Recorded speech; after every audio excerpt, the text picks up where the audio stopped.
අයිබෝන් සුබ සන්ධ්‍යාවක්.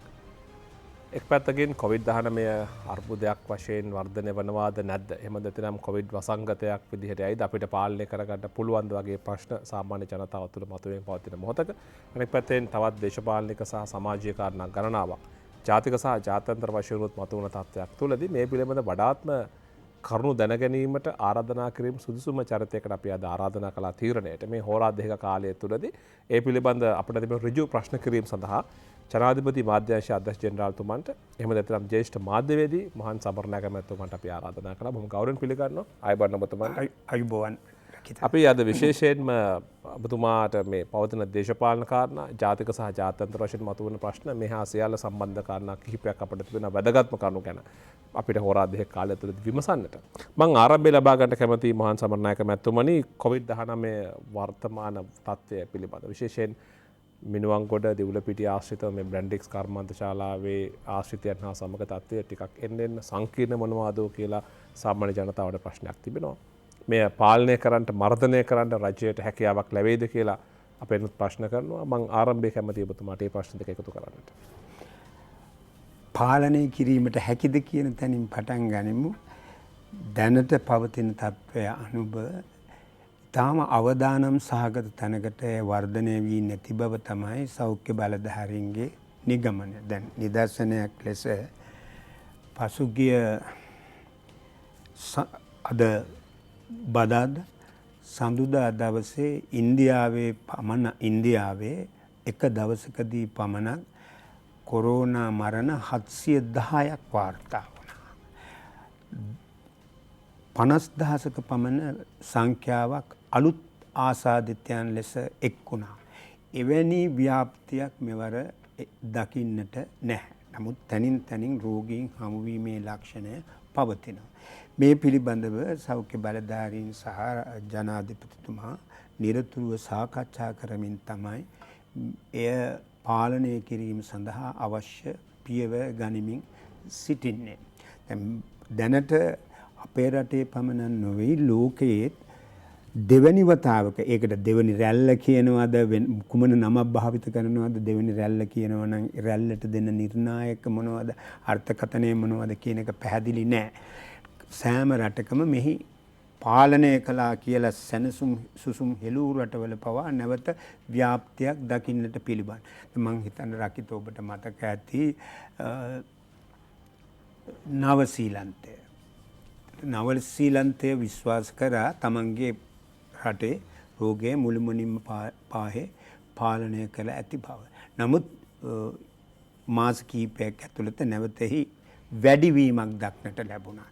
තවත් රටවල් රාශියක පාලනය කළා කියලා විශ්වාස කරනවා. තව නිදර්ශනයක් තමයි ඕස්ට්‍රේලියාව. ඕස්ට්‍රේලියාව ඔය මුල් වටේ කියලා ගත්තොත් මුල් වටේදී ඔවුන් තමන්ගේ ආර්ථිකය වෙළඳපොළ පවා විවෘත කරා ගුවන් තොටුපළ හැරුණු විට. නමුත් නැවතවරක් ඕස්ට්‍රේලියාවේ ඒ රෝගීන්ගේ සංඛ්‍යාවේ හදිසි වර්ධනය සර්ජ් එක නැත්නම් ස්පයික් එකක් ඇති වුණා. ක්වීන්ස්ලන්ඩ් මෙල්බර්න් වගේ නගරවල නැත්නම් ප්‍රදේශවල සීමා පනවලා තිබෙන්නේ.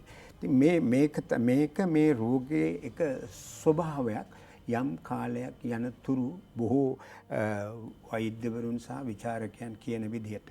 රකිත මේ රෝග මම වෛද්‍යවරයෙක් හෝ වසංගත රෝග විශේෂඥයෙක් නොවේ.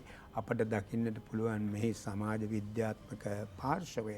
ඒ දෘෂ්ටියෙන් සලකන විට පැහැදිලි කරුණු කීපයක් නව කොරෝනා වෛරසය අලුත් ප්‍රභේදයක්. කොරෝනා වෛරස පවුලේ අලුත් ප්‍රභේදයක්. අද මේ මොහොත වනතුරුත් මේ පිළිබඳ අධ්‍යයනය කරමින් සිටිනවා. ඔබට දකින්නට ලැබෙන්නේ නැති දැන් දවස් 2-3කට විතර කලින් ඕස්ට්‍රේලියාවේ වෛද්‍ය විද්‍යාඥ විශේෂඥ කණ්ඩායමක් කළ පරීක්ෂණයකින් පසු ඔවුන් කීවා කොරෝනා වෛරසය මේ වීදුරු මතු පිටක ඔබේ සෙලියුලර් දුරකථනයේ දවස් 28ක කාලයක් පවතින බව. කාසි සහ නෝට්ටුවල. දැන් ඊයේ තව වෙනත් වාර්තාවක් තිබුණ තවත් එවැනි විද්‍යාඥයන් කණ්ඩායමක් කරලා ඕන් කියනවා එවැනි කාලයක් පවතින්නේ නැහැ. එය පැය කිහිපයක් මේ ජීවිත කාලයක් විතරයි මේ වෛරසයට තිබෙන්නේ. ඉතින් එයින් පැහැදිලි වෙනවා මේ පිළිබඳ තවම අධ්‍යයනය කරමින් තිබෙන්නේ. දැන් මට මේකේ මුලට ගියොත් එය කොරෝනා වෛරසය ආරම්භ වෙන්නේ 2019 දෙසැම්බර් මාසයේ චීනයේ හූබේ ප්‍රාන්තයේ වුහාන් නගරේ. වුහාන් නගරයේදී පළමුවනි ආසාදිතයා හමු වූ විට වෛද්‍යවරු දැනගෙන සිටියේ නැහැ මේ නව කොරෝනා වෛරසය වැළඳුණු රෝගියෙක් බව. දවස් 10ත් 14ත් අතර කාලයකට පසුව තමයි මෙහි බරපතලකම ඔවුන් අඳුනගත්තේ. එවැනි කාලයකට පසුව තමයි බීජිං නුවර වෛද්‍ය විශේෂඥයෝ වුහාන් නගරයට පැමිණෙන. ඉතින් ඒ නිසා අපට මේ රෝගය මොන විදිහටද පරිණාමය වෙන්නේ විකාශනය වෙන්නේ කියන එක බලාගෙන සිටමින් නිගමනයකට එනවා මිස කල්තබා නිගමනයකට එන්නට බෑ. මම දකින විදිහට තවම රටේ මේ ඊටාම බරපතල විදිහට ව්‍යාප්ත වීමේ අන්තරායක් නෑ. තනින් තන මතුවීම තමයි දකින්නට තිබෙන්නේ. එසේ වුවහොත් එය පාලනය කිරීමට රාජ්‍ය බලධාරීන් අවශ්‍ය පියවර ගනීවි කියන එකයි අපි විශ්වාස කරන්නේ. සමනග මැතිතුමනි දැන් 2020 මාර්තු මාසේ වෙනකොට මේ තත්ත්වය වැඩි වෙනකොට ඇඳලා නීතිය දැම්මා, ලොක්ඩවුන් කරා, ඊට පස්සේ පියවර වශයෙන් සමහර තැන්වල ඇඳලා නීති ඉවත් කරා, කොළඹ සහ ගම්පහ ඇඳලා නීති තිබුණා. මෙහෙම තාම පියවර ගණනාවක් ගත්තා.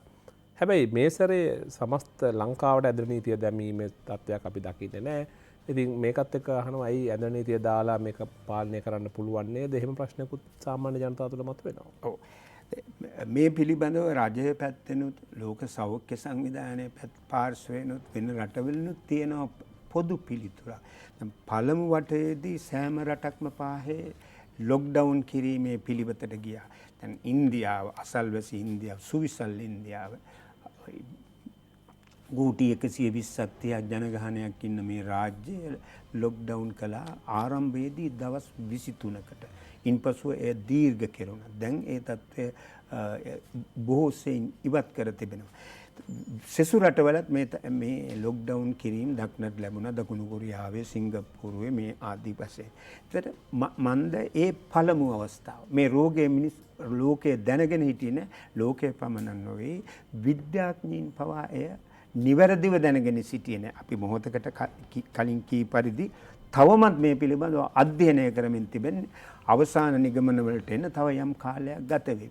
ඒ නිසා ඒ අවස්ථාවේදී රෝගයේ මුලින්ම ඇතිවුණු චීනයේ තෝරගත්ත ක්‍රමය උනේ රෝගයේ ව්‍යාප්තිය පාලනය කිරීම සඳහා ජනයා ඒක රාශී වීම, එකිනෙකා සමග සම්බන්ධ වීම නතර කිරීමේ උපායක් වශයෙන් ඇඳිලි නීතිය පැනවීම සහ නගර මුළුමනින් අගුල් දැමීම නැත්නම් ලොක්ඩවුන් කිරීම. දැන් මේ දෙවැනි අවස්ථාවේදී ඊට වඩා අත්දැකීම් තිබෙනවා. ඊළඟට මේ දෙවැනි අවස්ථාව වෙනකොට තේරුම් කරගෙන තියෙනවා ලෝකයේ සෑම රටක්ම ලොක්ඩවුන් කිරීම නිසා සිදුවෙන්න පුළුවන් ආර්ථික හා සමාජීය බරපතල අනර්ථකාරී තත්ත්වය. දැන් ශ්‍රී ලංකාව වගේ රටකට මේ මොහොතේ එහෙම දිගු කාලීන ලොක්ඩවුන් කිරීමක් දරා ගන්න පිළිවන් කමක් නැහැ. මේක දෙපැත්ත කැපෙන ආයුධයක්. එයින් කිසිසේත්ම අදහස් වෙන්නේ නැහැ රකිත මේ ව්‍යසනයේ බරපතලකම අඩුවෙන් තක්සු කිරීමක්. ඒතර ප්‍රශ්නයට විසඳුම වශයෙන් සොයා ගන්නා පිළියම ප්‍රශ්නයටත් වඩා බරපතල වෙනවා නම් මේ දෙක අතර කිරා බැලීම කරන්නට සොයා බැලීමක් කරන්නට වෙනවා. අද මේ මොහොත වන විට ලෝක සෞඛ්‍ය සංවිධානය පවා ලොක්ඩවුන් කිරීම මේ රෝගයේ ව්‍යාප්තියට පිළියමක් ලෙස දකින්නේ නැහැ. ඔබ දකින්නේ නැති ඊයේ පෙරේදා ප්‍රවෘත්ති ප්‍රකාශවලදී ලෝක සෞඛ්‍ය සංවිධානයේ මතය ප්‍රකාශයටපත් වුණා. එසේ දිගු කාලීන වසාද දැනටමත් අපේ වගේ රටවල් විතර නෙවෙයි ලෝකයේම බරපතල කඩාවැටීමකට ලක්ව තිබෙනවා. එසේ ආර්ථිකය නතර කිරීම නිසා. ඔබ කැමති නම් මම නිදර්ශන සංඛ්‍යා දෙක තුනක් කියන්න. අන්තර්ජාතික මූල්‍ය අරමුදල. එහි ගණන් බැලීම අනුව 2020 වර්ෂයේ ගෝලීය ආර්ථිකයේ වර්ධනය ඍණ 4.5. සමස්තක් විතර රටේ ලෝකෙම ලෝකෙ ගෝලී රටින් රටට නෙමෙයි. ලෝක බැංකුවේ ඇස්තමේන්තුව අනුව ඊටත් වැඩි ඍණ 0.5ටත් වැඩි. ඒ වගේම ILO එක්සත් ජාතීන්ගේ අන්තර්ජාතික කම්කරු සංවිධානය කියනවා සැප්තැම්බර් මාසේ පළමුවෙනිද වෙන විට කොවිඩ් වසංගතය නිසා ලෝකේ අහිමි වූ රැකියා සංඛ්‍යාව මිලියන 305. ඇමරිකා එක්සත් ජනපදයේ පමණක් සැප්තැම්බර් මාසයේ ආරම්භ වන විට මිලියන 50 රැකියා අහිමි වුණා. ඒ අය ජීවත් වීම සඳහා දැන් ආණ්ඩුවෙන් වන්දි ඉල්ලමින් සිටිනවා. ලෝකයේම රැකියා ආදායම් උපයන්නන්ගෙන් 10 දෙනෙක් ගත් පිට 6 දෙනෙක් අවිධිමත් රැකියාවල. ඒ කියන්නේ රකිත ඔබ හෝ මම හෝ වෙනත් ගුරුවරයෙක් හෝ වෙන නිලධාරියෙක් මෙන් මාසයකට නිශ්චිතවම වැටුපක් අතට එන රැකියාව නොවේ. එදිනෙදා ආදායම් උපයන පිරිස තමයි ලෝකයේ ආදායම් උපයන්නන් අතර වැඩි. ඉතින් දිගුකාලීන වසා දැමීමක් ඉතා නරක විදිහට ඒ රටේ ජනතාවගේ ජීවිතයට ජන ජීවිතයට ආර්ථිකය කඩා වැටීමට බලපානවා. අපේ රට වශයෙන් ගතහොත් අපේ තවමත් ආනයන අපනයන ආර්ථිකයක්. මුළු ආර්ථිකයේ වටිනාකම ඇමරිකානු ඩොලර් බිලියන 90ක් වැනි සංඛ්‍යාවක්. ඊළඟට මේ රටේ විනිමය ආදායම් ලැබෙන ප්‍රධාන මූලාශ්‍ර විදේශ රැකියාවන්හි නිරත ජනයාගෙන් ලැබෙන සම්ප්‍රේෂණ, සංචාරක ව්‍යාපාරය, ඇඟලුම් කර්මාන්තය මේ ආදී සෑම ශේෂ්ත්‍රයකම දැවැන්ත පරිහානියක් කඩා වැටීමක් තිබෙනවා. දැන් 2020 අවුරුද්දේ විදේශ රැකියා සඳහා ගිය සංඛ්‍යාව 40000ට පමණ අඩු වෙලා වෙන වසරවල ලක්ෂ ගණනින් තමයි පිටර රැකියාවලට ගියේ. මට අවසර දෙන්න වෙලාව බලා ගන්න ඉක්මනින්.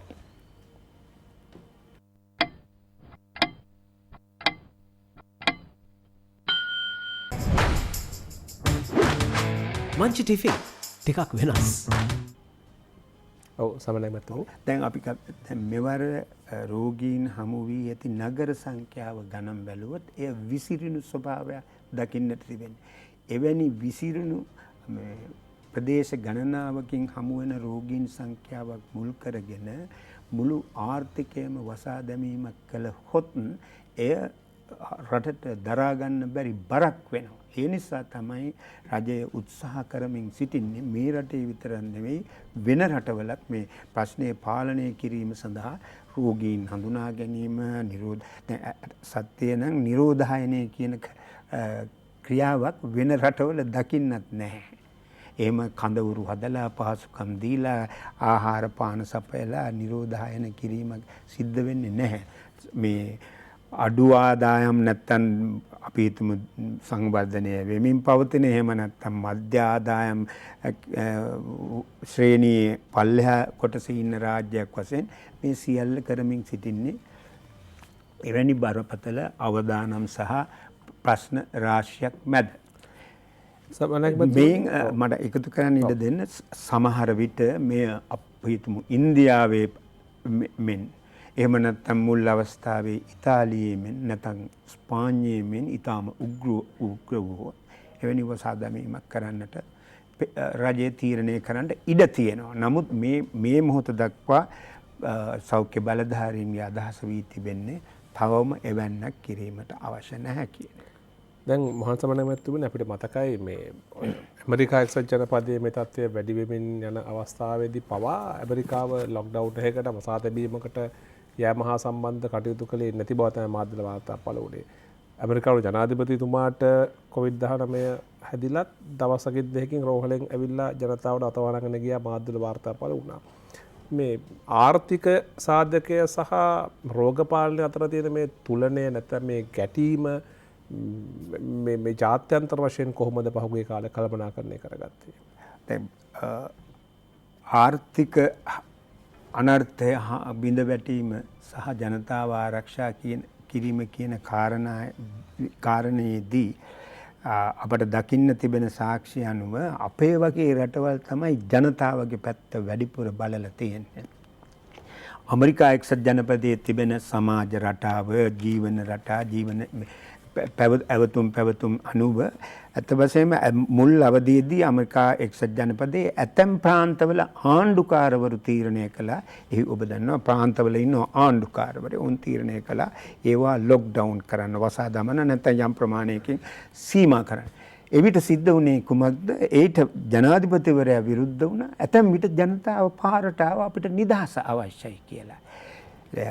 ඒ රටවල මූලික වුණේ ඔවුන්ගේ ආර්ථික නිෂ්පාදනය නැත්නම් ව්‍යාපාරවල ලාභ ඉපීමේ හැකියාව පහත වැටෙනවා කියන කරුණ.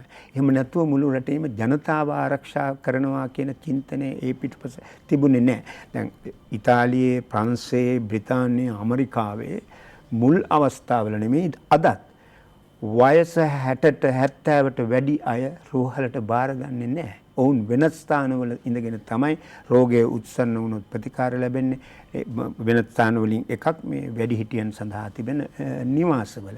නමුත් අපේ රටේ අපි තුන්වෙනි ලෝකයේ රටක් නැත්නම් සංවර්ධනය වෙමින් පවතින රටක්, දුප්පත් රටක් කියලා සැලකෙන වර්ග කරන නමුත් එවන්නක් කිසිවිටක උනේ නැහැ. අවුරුදු 100ක් වයසක පුද්ගලයා වුවත් රෝහලට බාරගත්තා, පැකිලීමකින් තොරව ප්‍රතිකාර කළා. මා දුටුවා එක වාර්තාවක තියෙනවා රෝගයේ ඔය පළමු වටේ උච්ච අවස්ථාවේදී මැයි, අප්‍රේල්, මැයි, ජූනි වගේ කාලවලදී ජපානයේ එක කොරෝනා ආසාදිතෙක් ගිලන් රථයකින් රෝහල් 80කට ගෙන ගියා. 80ෙම ඔහු ආපහු පළවා හරින්න ලැබුවා. ආපහු හරවල ජැව්වා. එවැනි තත්ත්වයක් මේ රටේ එහෙම සිද්ධ වුණේ නැහැ. ඉතින් දැනට අපි මේ තත්ත්වය පාලනය කිරීමේ හැකියාව තිබෙන බව රජය සහ සෞඛ්‍ය බලධාරීන් විශ්වාස කරනවා. වර්ධනය වන ස්වභාවය අනුව තීරණයක් ගනු ඇතයි කියන එක තමයි සඳහන් කළ හැක්කේ. සෞඛ්‍යංශවල මෙහා සම්බන්ධ ක්‍රියාකාරීත්වය දැන් මාධ්‍යවල වාර්තා පළ වෙනවා. ඇඳන් තව මෙච්චරයි ඉතුරු තිබෙන්නේ. මේවා හරියට තහවුරු වෙච්ච දේවල් නෙමෙයි. තව ඇඳන් කොරෝනා රෝගයට වෙන් කර බැඳන් ඕන තව 200 ගාන ඉතුරුලා තියෙන්නේ. එහෙම වාර්තා පළනවා පෙරේලා. දැන් ඕන රෝගීන් එකතු වෙනවා. සෞඛ්‍යංශ මේක අතහැරලා දාලා වගේ හැඟීමකට යයි වගේ එකකුත් තමයි ඔවයේ අභ්‍යන්තරයේ කියවෙන්නේ. මේක ඇතුලේ යම් දේශපාලනයක් ඔබතුමා හඳුනගන්නේ නැද්ද? පැහැදිලිවම මෙහි දේශපාලනයක් තිබෙනවා රකිත. දේශපාලනයක් තිබෙනවා. මම ඒක පැති කිහිපයකින් විස්තර කරන්න. දැන් නිදර්ශනයක් වශයෙන් මෙවැනි වසංගත කාරක විස බීජ ඇති වෙන්නට බලපානවා අප දැන් අනුගමනය කරන ලාභ උත්පාදනය අරමුණු කරගත් ආර්ථික ක්‍රමය. මේ පිළිබඳව සියවසකටත් වැඩි කාලයකට පෙර වසංගත රෝග විද්‍යාඥයෝ, විශේෂඥයෝ අන්තරාය ඇඟවීම් කළා. මම ඒට නිදර්ශන එකක් දෙකක් සඳහන් කරනවා නම් 1911 දී සර් එඩ්වින් රේ ලැන්කැස්ටර් කියන බ්‍රිතාන්‍ය වසංගත රෝග විද්‍යාඥයා ග්‍රන්ථයක් සම්පාදනය කළා The Kingdom of Man, මිනිසාගේ රාජධානිය. ඒ ග්‍රන්ථයේදී ඔහු කියනවා ඉවක් බවක් නැතිව පරිසරය විනාශ කිරීම, මස් පිණිස මහා පරිමාණ වශයෙන් සතුන් ඇතිකොට මරණයට පත් කිරීම, ඔවුන් එක තැනක සමහර විට දසදහස් සංඛ්‍යාත ගවයෝ, බැටළුවෝ, ඌරෝ, කුකුල්ලෝ ඒකරාශී කොට තැබීම නව විස බීජ ඇති කිරීමට හේතු වන බව. ඒ වගේම වනාන්තර විනාශය නිසා වනයේදී සතුන්ට වැළඳෙන විස බීජ මානව සමාජයට වේගයෙන් සංක්‍රමණය වන බව ඔහු 1911 දී කියනවා. නමුත් සමාජය එය අන්තරාය ඇඟවීම බාරගත්තේ නැහැ. ඉතින් මෑතකදී වැඩි කලක් නෙවෙයි වර්ෂය මට සඳහන් කරන්න දෙන්න 2016 දී ඇමරිකානු වසංගත රෝග විශේෂඥයෙක්, විස බීජ රෝග පිළිබඳ විශේෂඥයෙක්, ඔහුගේ නම රොබ් වොලස්. ඔහු මේ පිළිබඳව ලියූ පොතට යොදලා තිබුණු නම රකිත Big Farms Make Big Flu. දැන් මේ කොරෝනා නිසා ඇති වෙන්නේ ෆ්ලූ එකක්. ඒ නිසා ඔබට මතක ඇති ඇමරිකා එක්සත් ජනපදයේ මුලින් පැතිරෙන විට ජනාධිපති ඩොනල්ඩ් ට්‍රම්ප් කිව්වේ මේක අර වෙනදත් මේ කාලෙට එන තවත් ෆ්ලූ එකක්. මේකට බය වෙන්න ඕනේ නැහැ කියලා. රොබ් වොලස් මොකද්ද කියන්නේ මේ ෆැක්ටරි ෆාමින් ඉංග්‍රීසියෙන් කියන්නේ විශාල ප්‍රදේශයක සතුන් ඒක රාශී කොට මස් පිණිස කිරි පිණිස ඔවුන් ඇති කිරීම සහ මරණයට පත් කිරීම මස් සකස් කිරීම තමයි මේ ෆැක්ටරි ෆාමින්. ෆැක්ටරි ෆාමින් නව විෂ බීජ ඇති කරන්න හේතු වෙනවා කියන්නේ. ඉතින් ඒක දේශපාලනය. මේක කාරණය ගැන සැලකිලිට ගත්තේ නැහැ. ඇයි? එහෙම ඒ ක්‍රියාකාරකම් පාලනය කළහොත් මහා පරිමාණ කෘෂිකාර්මික සමාගම් වල ලාභය අඩු වෙනවා. ඊළඟට මෙවැනි විෂ බීජ සඳහා පරිවේෂණකට ඖෂධ නිෂ්පාදනයට ලෝකයේ ප්‍රධාන පෙළේ ඖෂධ සමාගම් උනන්දු වුණේ නැහැ. මොකද මෙවැනි වෛරසයක් පාලනය කරන්න එන්නතක් හදන්න ඔවුන් උනන්දු වුණේ නැහැ. එන්නත් නිෂ්පාදනය ඊටාම ලාභදායක නොවන නිසා.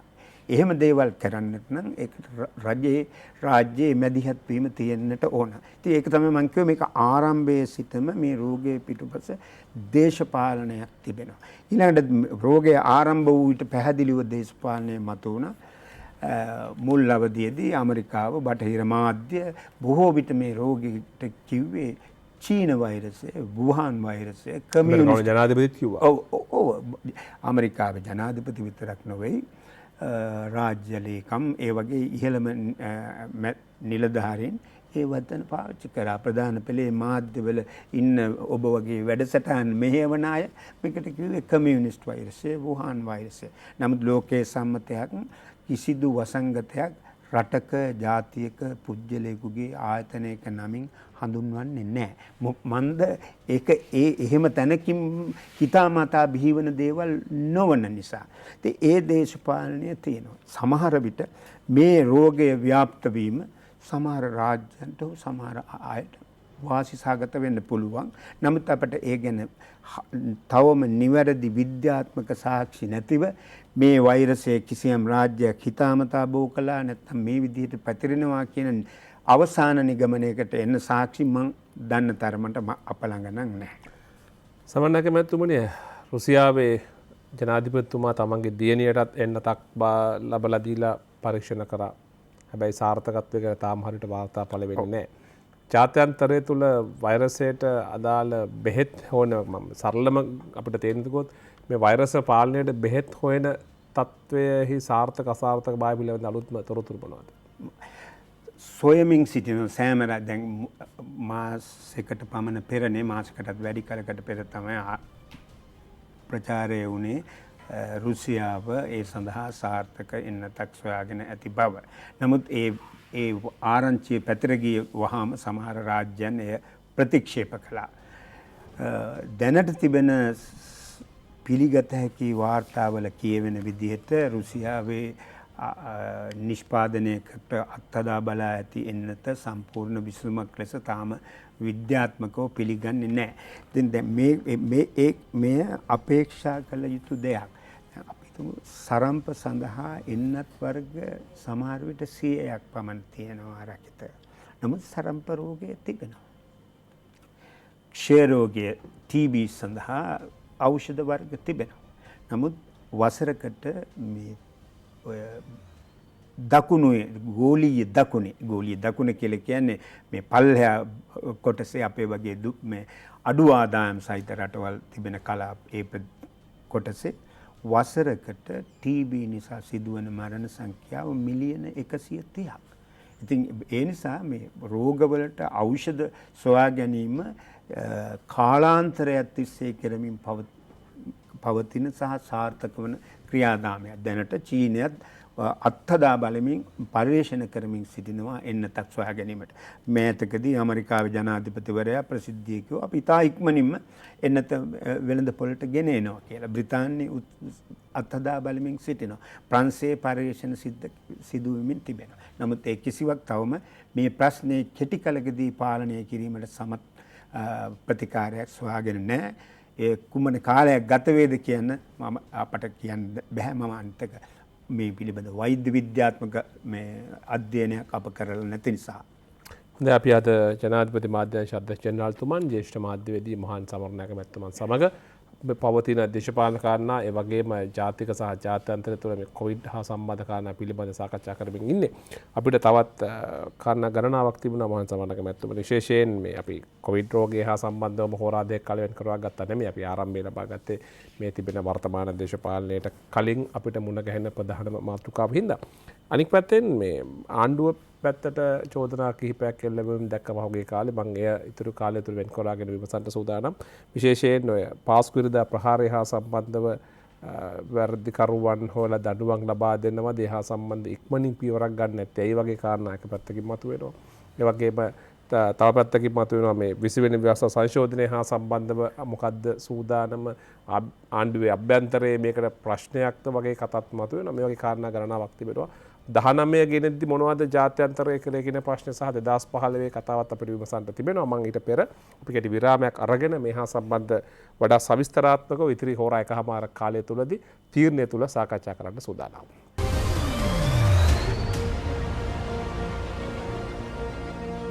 ඔබ යලි තීරණය සමගින් සම්බන්ධ වන්නේ ජනාධිපති මාධ්‍යාංශ අධ්‍යක්ෂ ජෙනරාල්තුමන් ජ්‍යෙෂ්ඨ මාධ්‍යවේදී මහාන් සමරනායක මැතිතුමන් සමගින් අපි කොවිඩ් හා සම්බන්ධ තමයි මුල් අඩ හෝරාවක් කාලය වෙන් කරවා ගනිමින් සාකච්ඡා කළේ.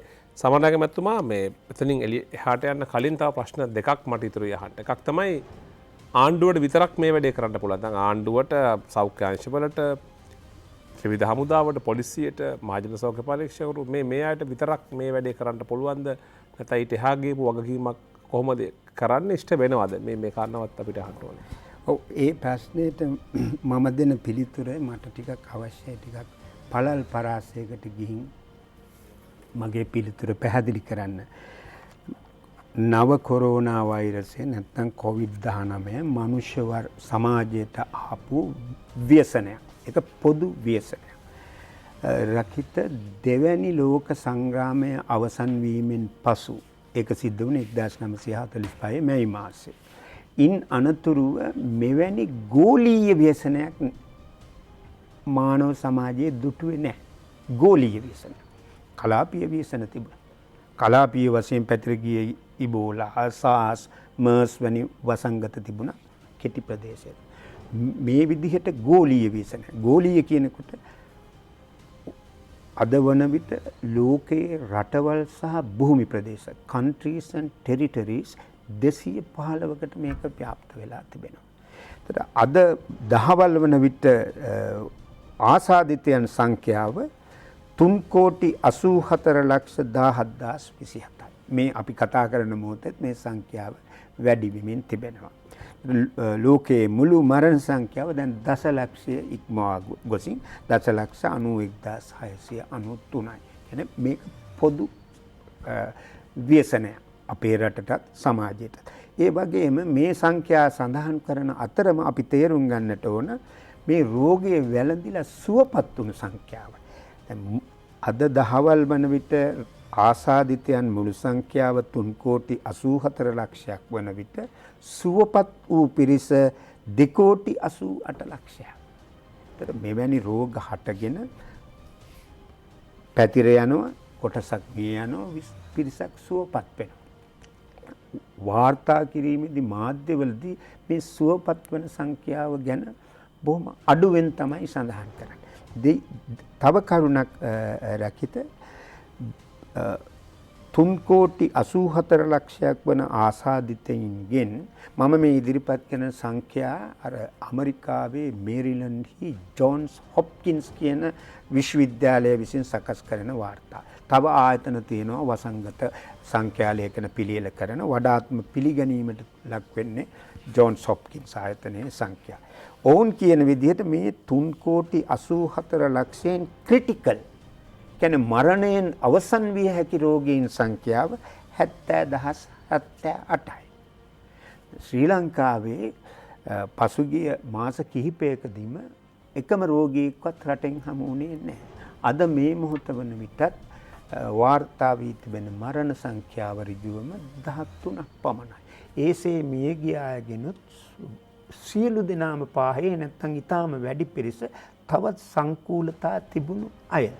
දැන් ඕස්ට්‍රේලියාවේ, ඉතාලියේ, ස්පාඤ්ඤයේදීත් මිය ගිය අයගෙන් වැඩි දෙනා වයසින් වැඩි පිරිස. එතන මගේ ස්ථාවරය වෙන මා දකින ආකාරය මේක ව්‍යසනයක්.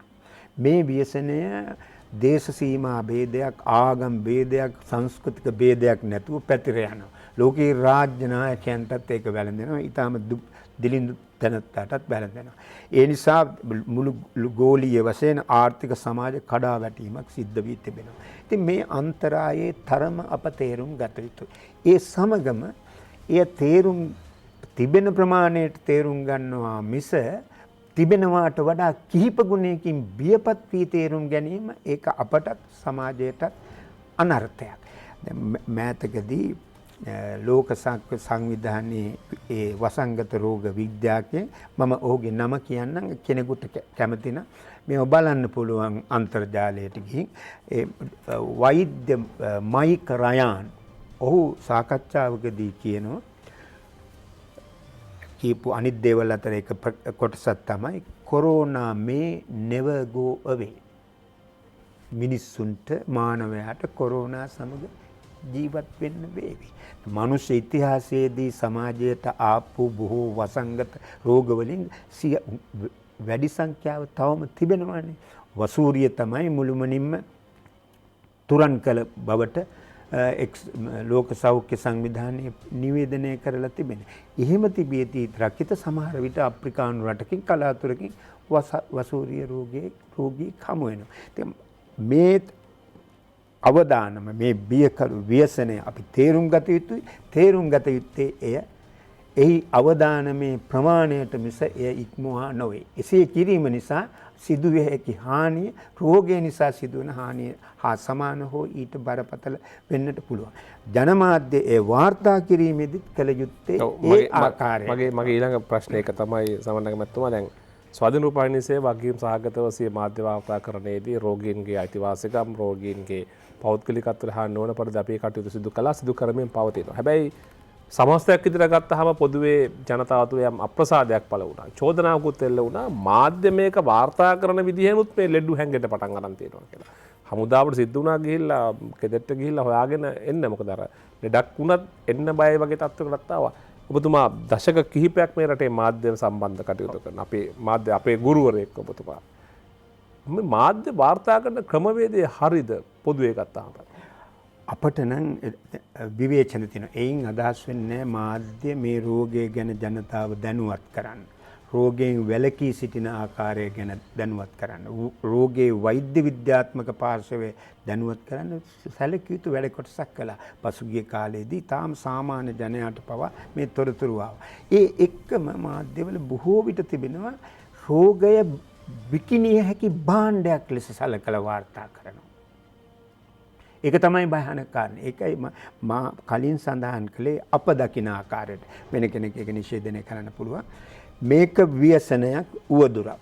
උවදුර එහි ප්‍රමාණයට එහි තරමට තේරුම්ගෙන එයින් වැළකී සිටීම සඳහා පෞද්ගලිකව සහ සාමූහිකව ගත හැකි පියවර ආණ්ඩුව සහ ජනතාව ගන්නා අතරම එයට අවශ්‍ය ප්‍රමාණයට බියපත් වීමෙන් ප්‍රශ්නය අවුල් කර ගැනීම සහ එය සමාජ උවදුරක් බවට පත් කර ගැනීම නොකළ යුතුයි. දැන් කොරෝනා හෝ වෙනත් රෝගයක් කෙනෙකුට වැළඳුනොත් ඔහු අපරාධකාරයෙක් නොවේ. ඔහු සමාජ විරෝධියෙක් නොවේ. ස්වාභාවික විවසනයකට ලක් වූ තැනැත්තෙක් පමණයි. ඒ නිසා ඒ තැනැත්තා පිළිබඳව ඔහුගේ පෞද්ගලිකත්වයට හානි වන විදියට, ඔවුන්ගේ දරුවන්ට, බිරින්දෑවරුන්ට, සමාජයට මුහුණ දීමට නොහැකි වන විදියට මාධ්‍ය විසින් එය වාර්තා නොකළ යුතුමයි. රකිත ඔබ නීතිඥයෙක්. එක්සත් ජාතීන් 1948 දෙසැම්බර් 10 සම්මත කරපු මහා මණ්ඩලය මානව හිමිකම් පිළිබඳ විශ්ව ප්‍රකාශනයේ 12 වෙනි වගන්තිය කියනවා රහස්‍ය භාවයට, පුජ්‍යලයාගේ පෞද්ගලිකත්වයට, රහස්‍ය භාවයට, පවුලට, නිවාසයට, ඔහුගේ ලියකියවිලි වලට ඇඟිලි ගහන්න, මැදිහත් වෙන්න, එය ආක්‍රමණය කරන්න කාටවත් අයිතියක් නැහැ. එවැන්න කළ යුතුම නම් එය කරන්න පුළුවන් අධිකරණයේ නියෝගයකින්ම පමණයි. නමුත් දැන් අප දකිනවා මාධ්‍යවල වාර්තා කිරීමේදී රෝගීන් පෙන්වනවා. ඒ රෝගියා පෙන්වීමෙන් මොකද්ද අපේක්ෂා කරන්නේ? ඔහුගේ නිවස පෙන්වනවා. ඔහුගේ ගෙදර ඉන්න පිරිස් පෙන්වනවා. සමාවෙන්න හඬනවා, වැළපෙනවා. රෝගීන්ට දුවල යන්න සිද්ධ වෙනවා. සැඟවෙන්න මූණ වහගෙන දුවන්න සිද්ධ වෙන ඇම්බියුලන්ස් එකට. මේ විදිහේ මාධ්‍ය රටාවක් තිබුණා සමහර රටවල විශේෂයෙන් ඇමරිකාවේ මුල් යුගයේදී 18 වෙනි සියවසේදී එහෙම රකිත ඒ මාධ්‍ය කලාවට ඒ දවස්වල දීපු නම තමයි යෙලෝ ජර්නලිසම්.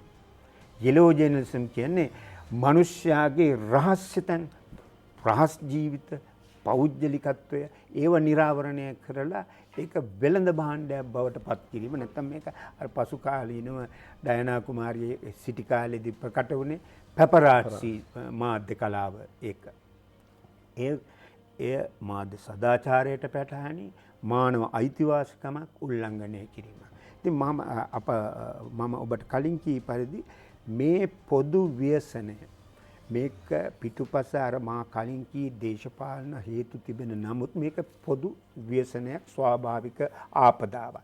එය කවුරු හෝ යම් රටක් හෝ පුජ්‍යලයක් හිතලා මේ රෝපණය කළා කියන්න දැනට සාක්ෂි නැහැ. එහෙම කළා වුණත් දැන් පොදු ව්‍යසනය.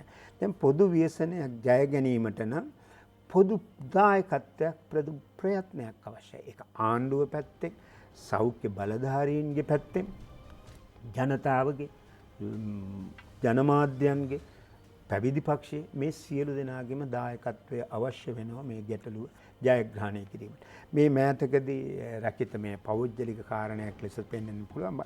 බේජින් නුවර සිටින අපේ මිත්‍රයෙක් අපිට දිග වේලාවක් කතා කරා. ඔහු කිව්වා ඒ රෝගීන් හමු වීමේ ප්‍රතිශත සංඛ්‍යාව බෙහෙවින් අඩු වෙලා තියෙනවා. ඒකට ප්‍රධාන එසේ වුවත් අර 2019 දෙසැම්බර් මාසයේ චීන ආණ්ඩුව හඳුන්වා දුන්නු දැඩි සෞඛ්‍ය සීමා කරන ඔවුන් තවමත් ක්‍රියාත්මක කරනවා. ඒ වගේම ඒ රටවල ජනතාවත් ඒවා භක්තියෙන් ගෞරවයෙන් පිළිපදනවා නොසලකා සිටින්නේ නැහැ. මොකද ඒ රෝගය Tamanටත් සමාජයටත් ව්‍යසනයක් කියන කාරණය බරපතල ලෙස තේරුම්ගෙන සිටීම නිසා. නමුත් දැන් අපේ සමාජයේ පළමු වටේදී මා දුටුවා මේ විෂය පිළිබඳව විශාල කාර්යභාරයක් කරන සහ නිතර මාධ්‍යයට කතා කරන හමුදාපතිවරයා කියලා තුන පළමු අවස්ථාවේදී රෝගය පාලනය කරපු ඉක්මන නිසා අපි අධිතක්සේරුවකට ගියා කියලා. අපි වැඩිපුර හිතුවා මේක දැන් ප්‍රශ්නේ මුළුමනින් ඉවරයි කියලා. නමුත් මා දුටුව පුවත්පත්වල ඔය සෞඛ්‍ය අමාත්‍යාංශයේ වසංගත රෝග භාර විශේෂඥයා ඇතුළු ඒ විශේෂඥයෝ විටින් විටම කිව්වා ප්‍රශ්නය ඉවර නැහැ, අවසන් නැහැ. ඒ නිසා මිදී සිටීම සඳහා නියම කර ඇති සියලු සෞඛ්‍ය උපදෙස් අනුගමනය කරන්න. ඉතින් ඒක ජනතාව අමතක කළා, ආයතන අමතක කළා, දේශපාලනඥයෝ අමතක කළා. එයත් මීට ඉවහල් වෙන්නේ නැති මේ වටේ ඇති වුණු වර්ධනයට. මට මේ කොවිඩ් වසංගතය රෝගය හා සම්බන්ධ ජාතික සහ ජාත්‍යන්තර ප්‍රශ්නාවලියෙන් එහාට යන්න කලින් එක දෙයක් ඉතුරු සමරණ කැමැතුමා. 1920 ආශ්‍රිතව ස්පැනිෂ් ෆ්ලූ එක නැත්නම් ස්පාඤ්ඤ උණ ගැන ලෝක ඉතිහාසය කියනවා. 800 ගණන් වලත් ඔය කාර්තුවේම යම් ප්‍රශ්නයක් ගැන මගේ මතකයේ හැටියට කියවෙනවා. මේ අවුරුදු 100න් 100ට මේ වගේ කාරණා මතුවෙනවා කියලා සමහර අපි පුවත්පත් ජාත්‍යන්තර පුවත්පත් පරිශීලනය කරද්දී අපි දකිනවා. ඉතිහාසයේ මෙවැනි වසංගතවලදී දැක්වූ ප්‍රතිචාරය බරපතලකම ගැන මිනිත්තු කිහිපෙකින් අපි කතා කරලා ඉදිරියට යමු. ඔබ රකිත මම දන්නා තොරතුරු අනුව එහෙම තමයි. ක්‍රිස්තු පූර්ව යුගයේ සිටම මේ මානව සමාජයේ විටින් විට වසංගත ඇතිව විශාල විනාශයක් කොට නැතිව ගියා. සමහර විස බීජ තවමත් ඉතිරි වී තිබෙනවා වරින් වර ජනතාව රෝගී භාවයට පත් කරමින්.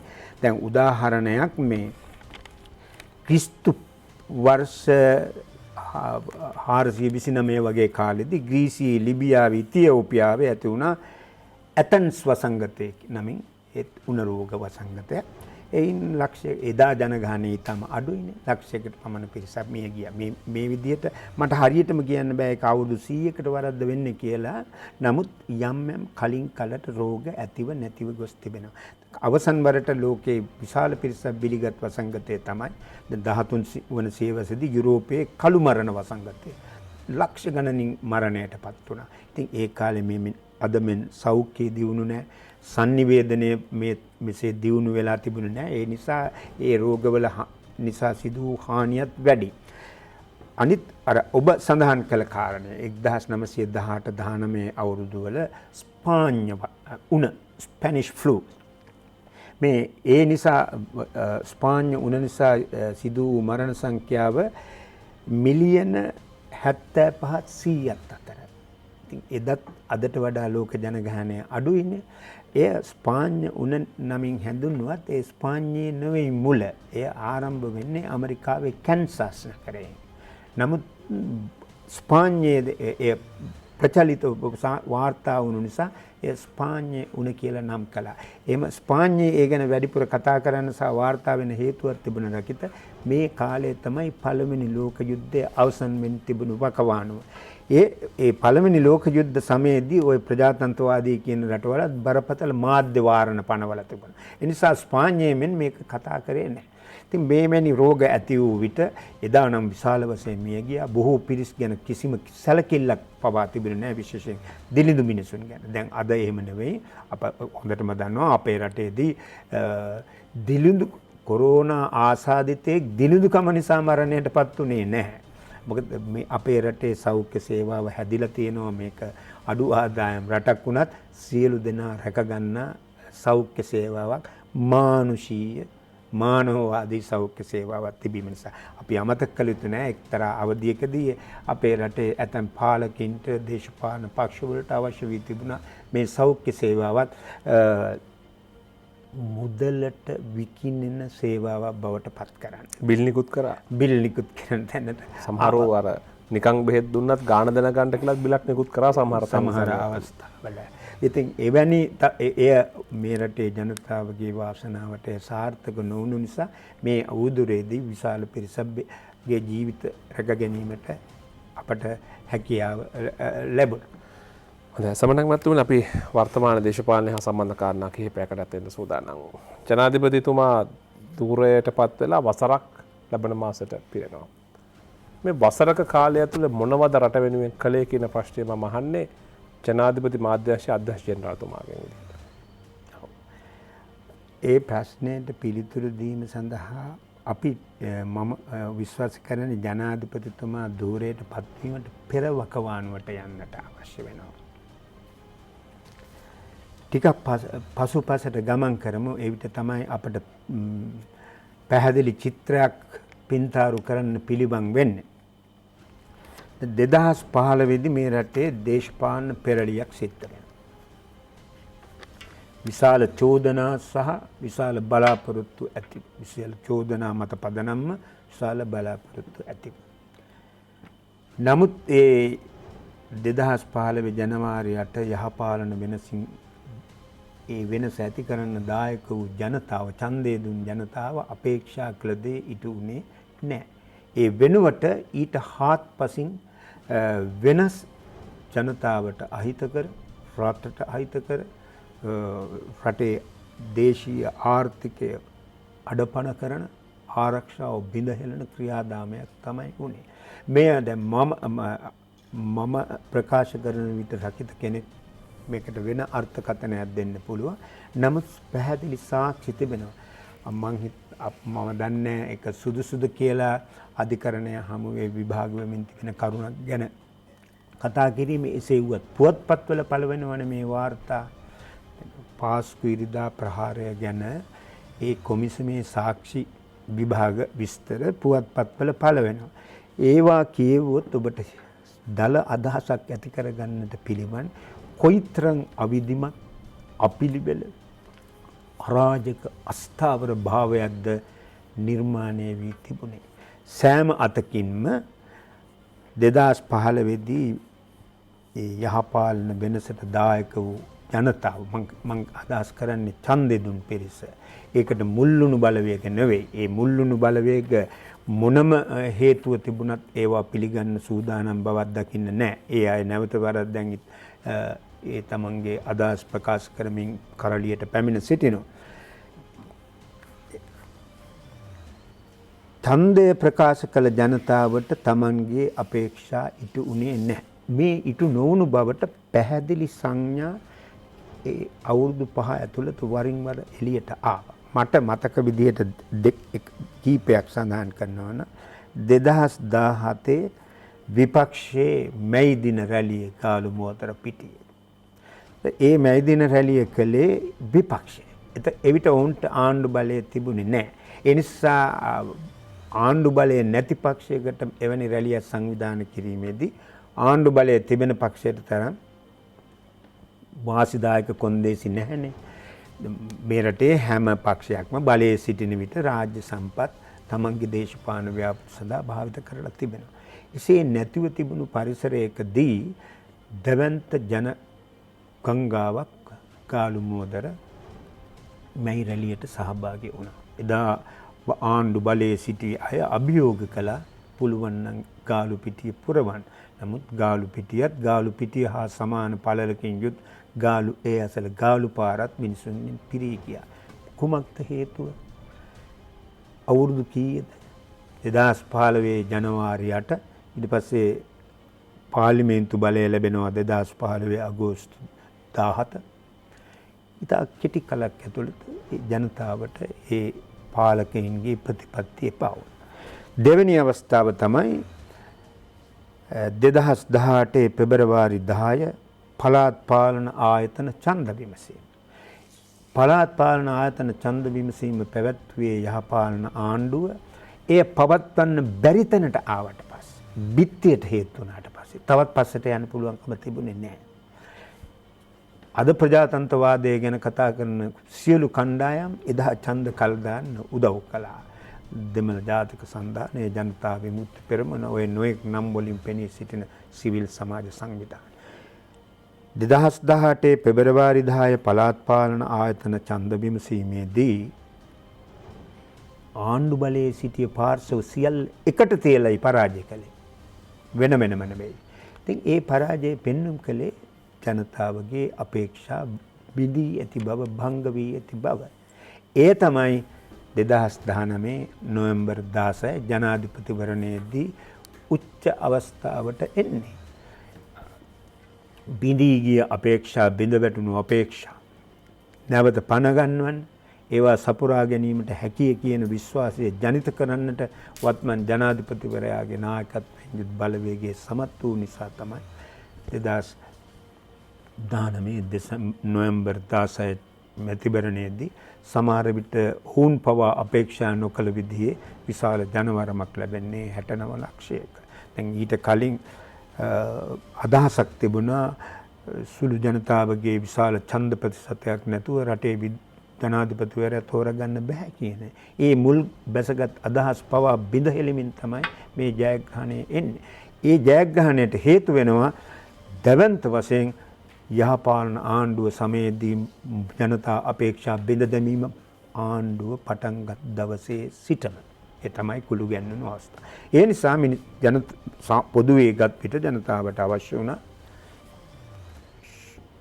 රටේ ස්වාධීනත්වය ආරක්ෂා කරගන්න, මිනිස්සුන්ට පාරේ බැහැලා යන්න පුළුවන් විදිහට ආරක්ෂා සහිත ජීවිතයක් අවශ්‍ය වුණ, ශක්තිමත් ආර්ථිකයක් අවශ්‍ය වුණ, සංස්කෘතික පරිහානිය නතර කරගන්නට අවශ්‍ය වුණ. මේ සියලු බලාපොරොත්තු කුළු ගැන්වුණු අවස්ථාවක් නොවැම්බර් 16 ජනාධිපතිවරණය. එය ජයගත් වත්මන් ජනාධිපතිතුමා තමන් ජනතාව හමුවේ තැබූ පොරොන්දු ඉටු කරන්නට පටන් ගනිමින් තිබුණේ. ඉතින් මේවා සියල්ලම 100%කින් ඒ ආකාරයෙන් එක මොහොතකදී සිහින සැබෑ උනේ නැහැ. වෙන්නෙත් නැහැනේ ලෝක. ඒක තමයි යථාර්ථය. නමුත් පාලනයේ පටන් අවස්ථාවේ සිටම හැම ශේෂ්ඨයකම සාධනීය මැන බැලිය හැකි පරිවර්තනයකට මුල් පියවර තබමින් සිටියේ. නොවැම්බර් මාසේ තමයි ආණ්ඩුව බලයට එන්නේ ජනාධිපතිවරයාගේ. එතකොට මුල් මාස කීපය ඇතුළත තිබුණේ භාරකාර සුළුතර ආණ්ඩුවක්. එසේ තිබියදී ආර්ථිකය, සමාජය, දේශපාලන සංස්කෘතිය, විදේශ ප්‍රතිපත්තිය, ජාතික ආරක්ෂාව, රටේ ආරක්ෂක හමුදා ගෞරවය පවත්වා ගැනීම, රට ප්‍රධාන පෙළේ ආර්ථික සම්පත් විදේශීය බලවේගවලට ඉතා අඩු මිලට හෝ නොමිලේ කොල්ල කෑමට අවස්ථාව දීම මේක අනිත් පැත්තට හරවන පියවර ගනිමින් තිබුණා. නිදර්ශනයක් වශයෙන් අපි දන්න ඊටාම කෙටි කලකදී බලයට පැමිණි වහාමත් එතෙක් පැමිණි දේශපාලන සංස්කෘතියේ ලොකු වෙනස්කම් කළා. නමුත් ඉතින් අර කියමනක් තියෙනවා අවදි කරන්න පුළුවන් නැත්නම් නැගිටවන්න පුළුවන් ඇත්තට නිදාගත්ත පුද්ගලයා. හොරට නිදාගෙන ඉන්නවා නම් රකිත මට බෑ ඔබ අවදි කරන්න. ඉතින් එවැනි අයට මේ වෙනස දකින්නේ නැහැ. ඔබ මේ වත්මන් ජනාධිපතිවරයා බලයට ආවම හැම දෙයකම ඒ පැරණි සමාජගතවල තිබුණු පැරණි පුරුදු ඒ දේශපාලන සංස්කෘති සරලම කාරණය. රජයේ ආයතන වලට ගියාම එදා තිබුණේ රාජ්‍ය නායකයාගේ පින්තූරය. මහා මාර්ග වලට දාලා තිබුණේ දේශපාලනඥයන්ගේ නම් දාන්න තිබුණා. රට පුරා තැන්වල බිල්බෝඩ් හදලා තිබුණා. දුක් ගැනවිලි කියලා පාර දිගේ පෙළපාලියෙන් ආපු තරණයින්ට ආබාධිත සිබළුන්ට වෙනත් කණ්ඩායම් වලට උත්තර ලැබුණේ ජල ප්‍රහාර වලින් බැටන් ප්‍රහාර වලින් කඳුළු ගෑස් වලින්. ඒ සංස්කෘතිය වෙනස් කළා. අවුරුදු 5කටත් වැඩි කාලයක් තිස්සේ රැකියා පොලිමට ගොනු වී සිටි උපාධිධාරීන් 50000කට ප්‍රථමයෙන් පසුව එය 65000කට දක්වා වැඩි කරමින් රැකියා සම්පාදනය කිරීම සිදුනා. අද එය බොහෝ දුරට සම්පූර්ණ වෙමින් තිබෙනවා. දැන් මොකද්ද මේකේ වැදගත්කම? කල්පනා කරලා බලන්න මේ කවුද මේ රැකියා විරහිත පොලිමේ සිටි පිරිස ජීවිතයේ තරුණ වයස අවදියේ පසුවන අධ්‍යාපනයක් ලැබූ කියන්නේ මේ රටේ මිනිස්සුන්ගේ මුදල් වලින් තමයි මේ අධ්‍යාපනය ලැබලා තියෙන්නේ. ඒතර ඒ අයගෙන් සමාජයට ඵලදායීතාවක් නැහැ, තමන්ට ප්‍රයෝජනයකුත් නැහැ. දැන් මේ පිරිස් වලට තමන්ගේ ජීවිතයක් ගොඩනගා ගන්න. මම කියන්නේ මහා ධනකුවෙකුගේ ජීවිතේ එයින් සාක්ෂාත් කරගන්න පුළුවන් කියලා. නමුත් කෙනෙකුට යහපත් ජීවිතයක් ගත කිරීමේ අඩිතාලම් ඉන්පසු ජනාධිපතිතුමා ආරම්භ කළා සමාජයේ පහළම ස්තරයේ සිටින එතුමාගේ වචන වලින් කියනවා නම් poorest of the poor කිසිම අධ්‍යාපනයක් නැහැ, වෘත්තීය පුහුණුවක් නැහැ, නිපුණත්වයක් නැති පිරිස්.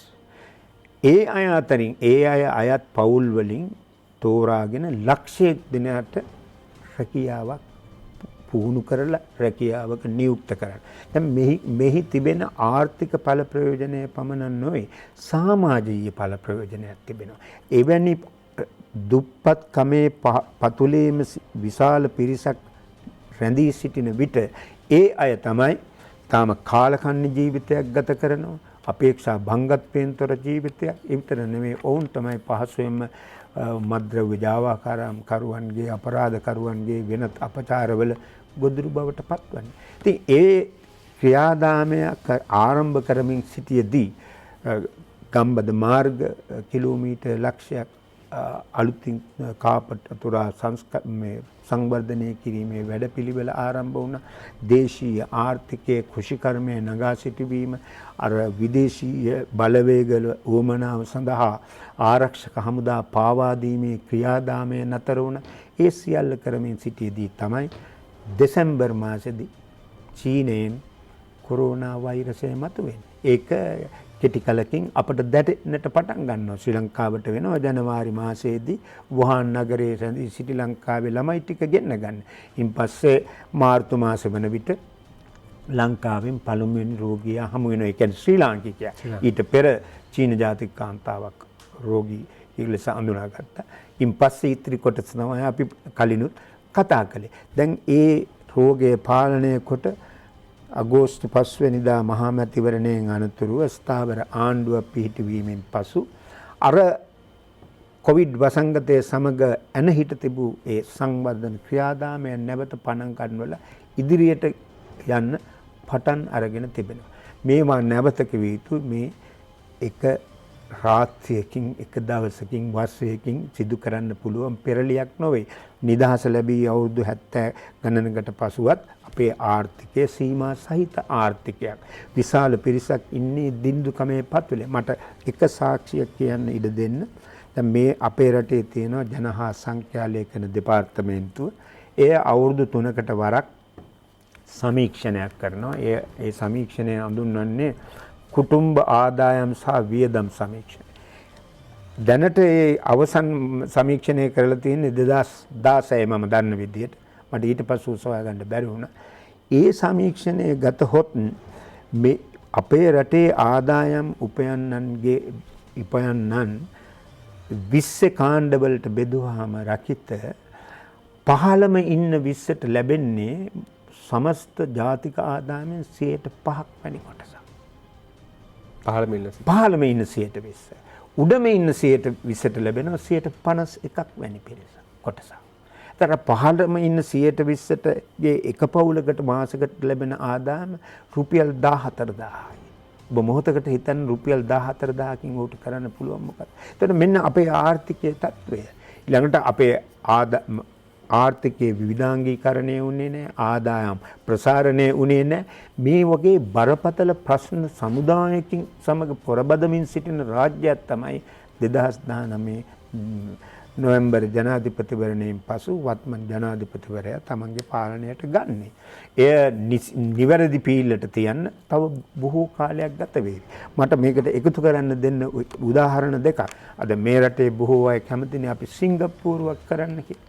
නමුත් සිංගප්පූරුව අද ඉන්න තැනට එන්නේ ඔබ ලී කුවාන් යුගේ ජීවිත කතාව කියවොත් නැත්නම් ඒ ඉතිහාසයේ කෙටියෙන් අධ්‍යයනය කරොත් පැහැදිලි වෙවි. ඒ අවුරුදු 35ක විතර ගමන. චීනයේ 1949 ඔක්තෝබර් 1 වෙනිදා තමයි චීන විප්ලවයේ ජයග්‍රහණය සලකුණු කෙරෙන්නේ. චීනය අද ලෝකයේ දෙවැනි ආර්ථිකය බවට පත් වී තිබෙනවා. ඇමරිකාව පළමුවෙනි එක. ඇමරිකාවේ වාර්ෂික ආර්ථික උත්පාදනය ඇමරිකානු ඩොලර් ට්‍රිලියන 24. චීනය ඊට දෙවැනි තැන ඉන්නවා ඩොලර් ට්‍රිලියන 14ක්.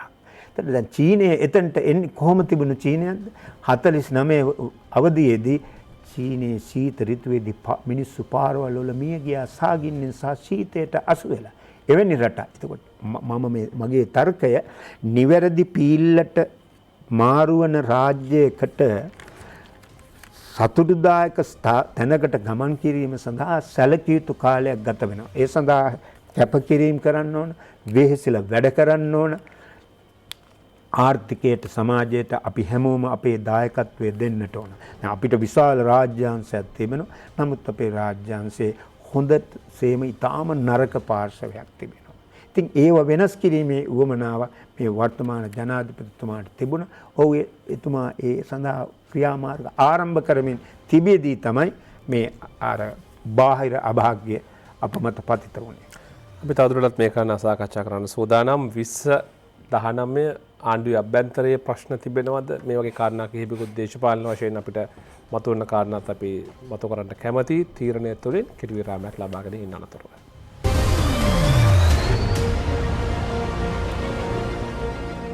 තීරණය සමගින් ඔබ යලිත් සජීව ලෙස සම්බන්ධ වන්නේ. හෝරාවක් ගෙවෙලා තව ඉතිරි හෝරාවෙන් මිනිත්තු 5ක නඩු කාලයක් අපිට ඉතුරුව තිබෙදී මිනිත්තු 55කට ආසන්න කාලයක් තිබෙදී අපේ තීරණය තුළ ජේෂ්ඨ මාධ්‍යවේදී මහන් සමරනායක මැතිතුමන් ජනාධිපති මාධ්‍යංශ අධ්‍යක්ෂ ජෙනරාල්තුමන් සමගින් සාකච්ඡා කරමින් ඉන්නේ. ඇයි 19 ඉවත් කළා 20 ගේන්නේ මේ පහුගිය කාලේ අපේ රටේ ගණිතමය අංක විතර ගත්තා වැඩියෙන්ම කතා බහලක් වෙන 19 සහ 20. ඔව්. ඇයි 19 ඉවත් කළා 20 ගේන්නේ? 19 ඉවත් කළා 20 වෙනි සංශෝධනයේ ව්‍යවස්ථාවට ගෙනීම සම්බන්ධ ආණ්ඩුවේ අභ්‍යන්තර මතගැටුමක් අර්බුදයක් තියෙනවා. ප්‍රශ්න දෙක තුනක් මම එකට ඔබතුමාට දෙනවා. ඒ ප්‍රශ්න දෙක තුනටම මා දකින ආකාරයට පිළිතුරක් දෙන්න කලින් මට අර කලින් කරමින් සිටි කතා බහට එක දෙයක් එකතු කරන්න ඕන. අපට තියෙන දැනීම අනුව එය වෙන කෙනෙක් නිෂේධනය කරන්න පුළුවන් රකිත ඒ ගැන කිසිදු වාදයක් නැහැ. අපේ රටේ ශක්තිමත් ආර්ථිකයක් හදන්න නිදහසින් පස්සේ බලයට පත් වුණු ශ්‍රී ලංකා නිදහස් පක්ෂ ආණ්ඩුවලට අවශ්‍යතාව තිබුණා යම් සාධනීය වැඩ කොටසක් කළා. විශේෂයෙන් 1970 සමගි පෙරමුණු ආණ්ඩුව බණ්ඩාරනායක මැතිණියගේ නායකත්වයෙන් යුත්. ඒ ආණ්ඩුවේ බොහෝ වැරදි තිබුණු බව ඇත්ත. අර සහල් පොළු මිරිස් පොළු නිසා ජනතාව පීඩාවට පත් වුණා. ඒ පිළිබඳවත් ඇත්තම සත්‍ය කතාව සමාජයට ඇවිල්ලා තියෙන්නේ අඩුවෙන්. එදා ලංකාව මුහුණ දීපු ආර්ථික අහේනිය දෙවැනි ලෝක යුද්ධයෙන් පස්සේ ධනේශ්වර ලෝකයේ ඇති වුණු පළමුවෙනි ආර්ථික අර්බුදයේ කොටසක්. ඒක එන්නේ 70 දශකයේ මුල් කාලේ. හොඳයි ඒක අපි පැත්තකට තියමු. නමුත් එදා උත්සාහ කළා ශක්තිමත් ජාතික දේශීය ආර්ථිකයක් හදන්න. ලෝකයේ ඉහළ වර්ධන මට්ටමකට ළඟා වූ කිසිදු රටක් නැහැ රකිත. තමන් සතු සම්පත් අඳුනාගෙන ඒවායින් ප්‍රයෝජනය නොගෙන එතනට ළඟා වුණු සෑම රටක්ම එතනට ඇවිල්ලා තියෙන්නේ ඒ ක්‍රියාමාර්ගය ඔස්සේ. එහෙම නැත්නම් එය හොංකොං හෝ සිංගප්පූරුව නැත්නම් ඩුබායි වැනි අර වෙළඳ කේන්ද්‍ර ස්ථානයක් වුණා නම් පමණයි. ඒවැ කරන්නේ අනුන් භාණ්ඩ අලෙවි කරන එකනේ. ස්වකීය ජාතික ආර්ථිකයක් සහිතව ඉදිරියට ආපු සෑම රටක්ම තමන්ගේ රට සතු සම්පත් අඳුනගෙන ඒ සම්පත් ප්‍රයෝජනට ගනිමින් ජාතික ආර්ථිකයක් වර්ධනය කර ගොඩනගෙන අතර තමයි ලෝකයට බද්ධ වෙන්නේ. එවැනි උත්සාහයක් තිබුණා. 70-77 අවධියේදී මේ රටේ රජයේ පාලනයට අයිති යටතේ නිෂ්පාදන කර්මාන්ත සේවා ආයතන විශාල සංඛ්‍යාවක් තිබුණා. ඒ සියල්ලම 1977 දී බලයට පැමිණි එක්සත් ජාතික පක්ෂ ආණ්ඩුව එකින් එක විනාශ කරා. අද එදා ඒ ගමන ඒ විදිහට තිබුණා නම් අද මේ රටේ ආර්ථික ශක්තිය ඊට බෙහෙවින් වැඩි වෙන්නට තිබුණා. ඒක තර්කානුකූලව නිගමනය කළ හැකි දෙයක්. ඉන්දියාව අද ඉහළ ආර්ථික වර්ධනය සහිත රටවල් 14 අතර ඉදිරියෙන් සිටින රාජ්‍යයක්. නමුත් ඉන්දියාවට ඒ තත්ත්වය අත්කරගන්න අවශ්‍ය පදනම සැකසෙන්නේ 1947 නිදහස ලැබූ දා සිට අනුගමනය කළ පිළිවෙත නිසා. හොඳයි. අපි දැන් ඔබේ ප්‍රශ්නයට මේක විවාද ජනක සංකීර්ණ ප්‍රශ්නයක්. පළමුවෙන් අපි 19 සංශෝධනය ගනිමු. දැන් මේ 19 සංශෝධනය ඇතැම් පිරිසක් සැලකන්නේ අපේ රටේ නිදහස ප්‍රජාතන්ත්‍රවාදය තොරතුරු දැනගැනීමේ අයිතිය මානව අයිතිවාසිකම් සහ රාජ්‍ය පරිපාලනයේ විනිවිද පෙනෙන බව සහතික කරපු විශිෂ්ට සන්ධිස්ථානයක් ලෙස. ඔබට මතක ඇති රකිත මේ 19 සංශෝධනය පාර්ලිමේන්තුවේ සාකච්ඡාවට ගන්න දවසේ අපවත් වී වදාළ පූජ්‍ය මාදුළුවාවේ සෝබිත ස්වාමීන් වහන්සේ තවත් භික්ෂුන් වහන්සේ සහ ඔය සිවිල් සමාජ කියලා හඳුන්වා ගන්න පිරිස් පෙරටු කරගෙන මේ පාර්ලිමේන්තු පාර ගියා. එක මාධ්‍යයකට උන්වහන්සේ කියනවා මේක මල් වට්ටියක්. හැමෝම අත ගහන්න කියනවා. එහෙම පිළිගැනීමක් ඇතැම් අයට තිබුණා සමාජයේ ඇතැම් පාර්ශවයට. සමහර විට ඒක සමාජගත කරලා තිබුණා. මට මතකයි ඒ දවස්වල එදා සිටි ජනාධිපතිවරයාගේ අන්තර්ජාතික කටයුතු පිළිබඳ උපදේශකවරයා. ඔහු ඉතා ප්‍රකට පුද්ගලයෙක් මේ ජයන්ත ධනපාල මහත්මයා බෙහෙවින් උගත් බොහෝ පළපුරුදු තැනැත්තෙක්. ඔහු ලංකාවේ කොළඹ ඉන්න තානාපතිවරුන් සමග සාකච්ඡාවකදී මේ 19 වෙනි සංශෝධනයේ ඇඳින්නුවේ ඔහුගේ වචන වලින් the centerpiece for good governance යහපාලනයේ නාභිය කේන්ද්‍රය කියලා. ඒ එක විග්‍රහය. නමුත් අපේ කියවීම ඊට වෙනස්. නිසකව මෙහි ප්‍රජාතන්ත්‍රවාදී පෙනුමක් සහිත සාධනීය ලක්ෂණ තිබුණු නමුත් එය පිටුපස තිබුණා වෙන අරමුණු රාශිය. ඒ අරමුණ රාශිය තේරුම් ගැනීමට නම් අපි යහපාලන පෙරළියට කලින් කතාවකට යන්න වෙනවා.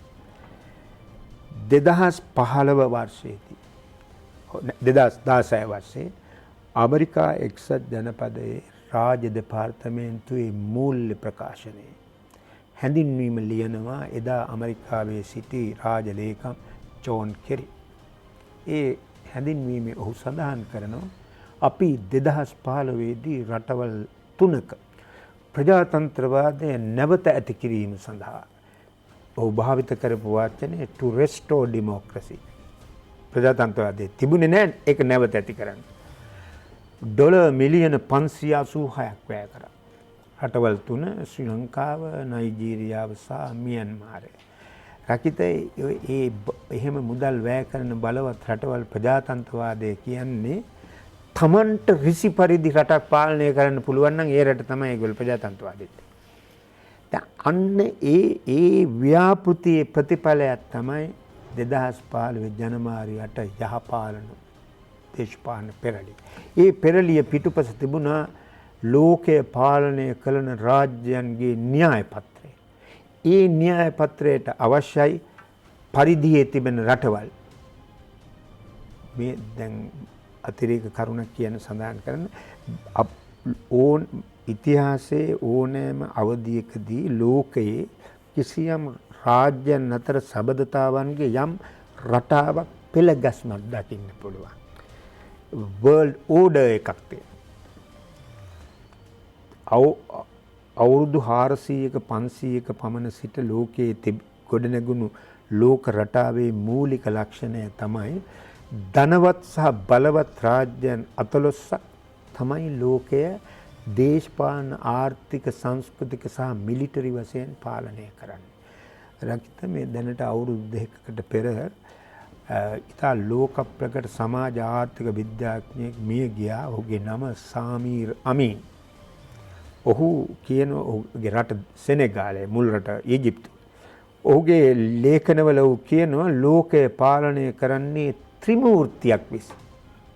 අර හින්දු ආගමේ කියන විදිහේ ත්‍රිමූර්ති ත්‍රිත්වයක් විසින්. ට්‍රියාඩ්. කවුද මේ ත්‍රිමූර්තිය? ඔහු කියනවා එක ඇමරිකා එක්සත් ජනපදය සහ කැනඩාව. දෙක යුරෝපා සංගමය, තුන ජපානය.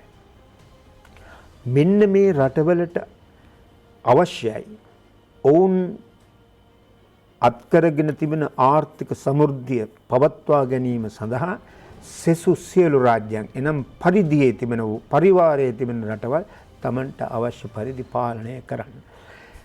එසේ පරිධියේ තිබෙන රටවල් අතර ඔවුන්ට ඉතා වැදගත් තැනක් තමයි ශ්‍රී ලංකාව. වැදගත්කම පැහැදිලි කිරීම සඳහා රකිත ඔබට මතකද කලින් මහින්ද රාජපක්ෂ ජනාධිපතිතුමාගේ පාලන සමයේදී ආරම්භ කළා මේ නාවික හමුදා ශේෂ්ත්‍රයේ ආරක්ෂාව ගැන කතා කරන සංවාද මණ්ඩපය. ඒකට කිව්වේ ගෝල් ඩයලොග්, ගාලු කතිකා. ගාලු කතිකා. ඒක ගාල්ලේ නෙමෙයි තිබ්බේ, කොළඹ බොහෝ වෙලාවට තිබුණේ.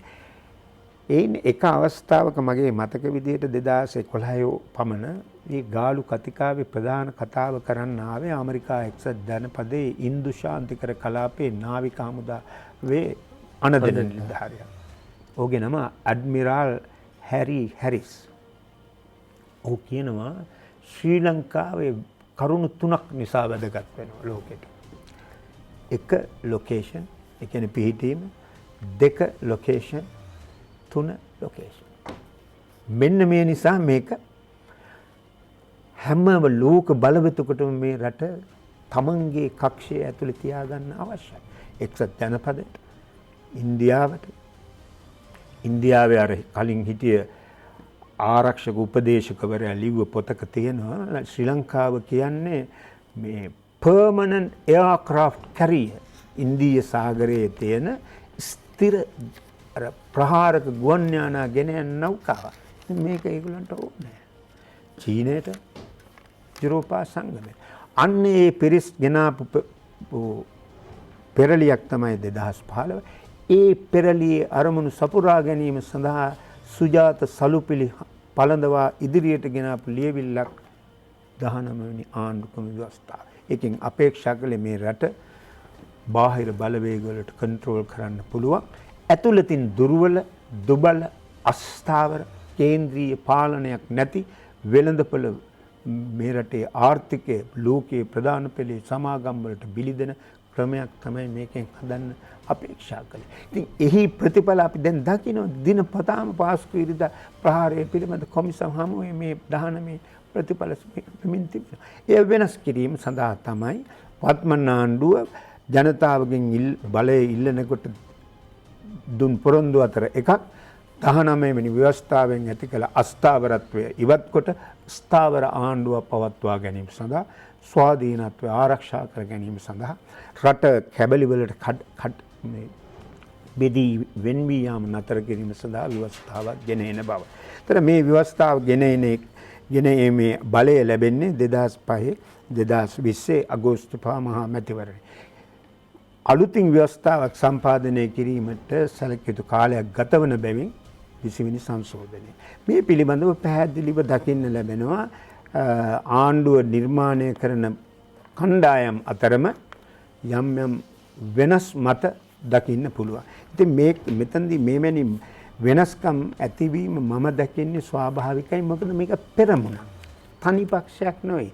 දැන් 2000 අගෝස්තු 5 මහා මැතිවරණයේ ජයගන්නේ ශ්‍රී ලංකා පොදු ජන පෙරමුණ වුණාට ඒ නම යටතේ තව පක්ෂ රාශියක් ඉන්නවා. ඇතම් අය ජාතිකවාදී ස්ථාවරයක් තිබෙන අය, තවත් අය ඊටත් එහාට ගිය ආගමටත් මුල් කරගත් ස්ථාවරයක් තිබෙන අය, සමහර විට වාමාංශික මත දරන අය, සමාජවාදය ගැන කතා කරන අය, එවැනි වූ විවිධ මතවලින් හිමි කණ්ඩායමක් පෙරමුණක එවැනි මතභේද හට ගැනීම අපේක්ෂා කළ හැකි. නමුත් මා විශ්වාස කරන්නේ ඒ මතභේද निराකරණය කරගෙන මේ ප්‍රශ්නය සාමූහිකව සමගතයකට පත් කරගන්න ආණ්ඩුව උත්සාහ කරමින් සිටිනවා.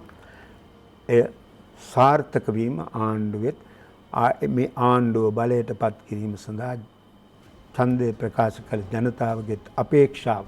එය එසේ වීම තමයි ඡන්දය දුන් ජනතාව බලාපොරොත්තු වෙන්නේ. නැත්නම් අරතරම් දැවැන්ත ජනවරම් දෙකක් දීලා ඵලයට පත් කරපු ආණ්ඩුවෙන් ජනතාවට තමන් අපේක්ෂා කළ අරමුණු සපුරා ගන්නට නොහැකි වෙන්න පුළුවන්. ඉතින් තවම මේ ගැන අපට අවසාන තීන්දුවක් දෙන්න කල් වැඩිමන්ද මේ අවසන් මොහොතේ සම්මත වීම සඳහා තව දින කිහිපයක් තිබෙනවා. ඉතින් අපේක්ෂා කරනවා සුබවාදී ලෙස ඒ මතභේද විරසක යටපත් කරමින් පොදු එකඟත්වයකට පැමිණීමට පාලක පක්ෂයේ සමත් වනු ඇතයි කියලා. නමුත් මේ වෙනස ඇති කළ යුතුව තිබෙනවා. මන්ද 19 වෙනි සංශෝධනයෙන් හඳුන්වා දුන් රට අස්ථාවර කරන, රාජ්‍ය පාලනය අවුල් කරන,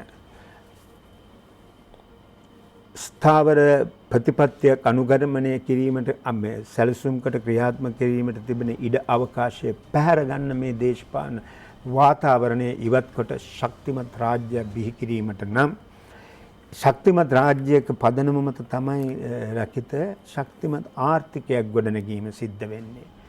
දැන් අපි එක නිදර්ශනයකට ගනිමු. යහපාලන ආණ්ඩුව යෝජනා කළා නව ආණ්ඩුක්‍රම ව්‍යවස්ථාවක් සකස් කරන්න.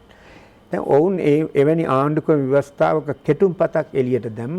පස්සේ කිව්වා ඒක අපේ නෙවෙයි, මේක සාකච්ඡාවට විතරයි කියලා. නමුත් එහෙම එකක් ආවා. එයින් යෝජනා කරලා තිබුණා මේ රටේ පළාත් 9ට ඉතා පුළුල් ස්වෛරී බලතල සහිත මධ්‍යම ආණ්ඩුවකින් සමහර විට පහසුවෙන් පාලනය කළ නොහැකි, පාලනය කිරීමට නම් ඉතාම සංකීර්ණ ක්‍රියාමාර්ග ගත යුතු මේ ව්‍යුහයක් නිර්මාණය කරන ක්‍රම ව්‍යවස්ථාව. කොරෝනා වසංගතය එන විට ඒ ව්‍යවස්ථාව යථාර්ථයක් වෙලා මේ වර්ග කිලෝමීටර් 65000ක භූමිය ඇතුලේ එවැනි බල ඒකක 9ක් නිර්මාණය වී තිබුණා නම් සිදුව හැක්කේ කුමක්දයි කල්පනා කරන්න. මෙන්න මේ නිසා තමයි මේ රටට දුරදිග යන ව්‍යවස්ථාවක් අවශ්‍යයි. කාලයකට පවතින රටේ ආරක්ෂාව, ස්වාධීනත්වය, මේ ප්‍රජාතන්ත්‍රවාදී අයිතිවාසිකම්, මේ මහජන නිදහස සුරකෙන යාන්ත්‍රණයක් නිර්මාණය කරන්නට සමත් වන ආණ්ඩුක්‍රම ව්‍යවස්ථාවක් නිසැකවම අවශ්‍යයි. ඒකේ පූර්ව ආරම්භක අවස්ථාව තමයි 20 වෙනි සංශෝධනය. සමනක මැතිතුමනි, දැන් 2019 නොවැම්බර් වෙද්දි නැත්නම් අපි ආයෙ කතා කරොත් මේ අවුරුද්දේ අගෝස්තු වෙද්දි මේ ආණ්ඩුව පිහිටන්න ජනාධිපතිතුමා දූරයට එන ගමන් මගට ශක්තියක් වෙච්ච සමහර කණ්ඩායම් දැන් මාධ්‍යවල අපි දකිනවා භික්ෂුන් වහන්සේලා සමහරු මේ සංශෝධන විවේචනය කරමින් නැත්නම් ඒට විරුද්ධ අදහස් පළ කිරීම අපි දකිනවා මාධ්‍යවල. දැන් මම අපි කලින් අවස්ථාවෙත් මම කීපවරක්ම කියපු දෙයක් අප දකින ආකාරයක නම් ඉතිහාසය ගමන් කරන්නේ සරල රේඛාවක් ඔස්සේ නොවේ. අඩුපාඩු තැත්පරදි බොහෝ සංඛ්‍යාවක් අපේක්ෂා කළ යුතුයි. ඒවා වැරදි නිවැරදි කරගනිමින් අඩුපාඩු සකස් කරගනිමින් යන ගමනකින් තමයි රටක් ගොඩනැගෙන්නේ. අපි කෙටිකාලීනව ඇතිවන අඩුපාඩු නිසා අර දැවැන්ත ජන විශ්වාසයක් අපේක්ෂාවන් සමුදායක් පදනම් කරගෙන බිහිවුණු පාලන තන්ත්‍රය අවුල් කරනවා කියන්නේ අපි නැවත වරක් අර ඔය විචාරවලදී කියන්නේ ස්ක්වයර් නම්බර් 1 කියලා අපි පළමුවෙනි කොටුවට ගමන් කරනවා. ඒ තමයි මම කලින් ඔබට සඳහන් කළේ 1977 දී හඳුන්වා දුන් ආර්ථික ප්‍රතිපත්ති ඉදිරියට ගෙන ගියා නම් එදා හඳුන්වා දුන් අධ්‍යාපන ප්‍රතිපත්ති එහි අඩුපාඩු සකස් කරගනිමින් ඉදිරියට ගෙන ගියා නම් දැන් අද අධ්‍යාපනය ගැන මේ විදිහට කතා කරන්නට අවශ්‍ය වෙන්නේ නැහැ. දැන් වත්මන් ආණ්ඩුව අධ්‍යාපන ක්‍රමයේ මූලික පළල් පෙරලියක් ඇති කිරීම සඳහා පත් කළ තියෙන කාර්යසාධක බලකා දෙකක්.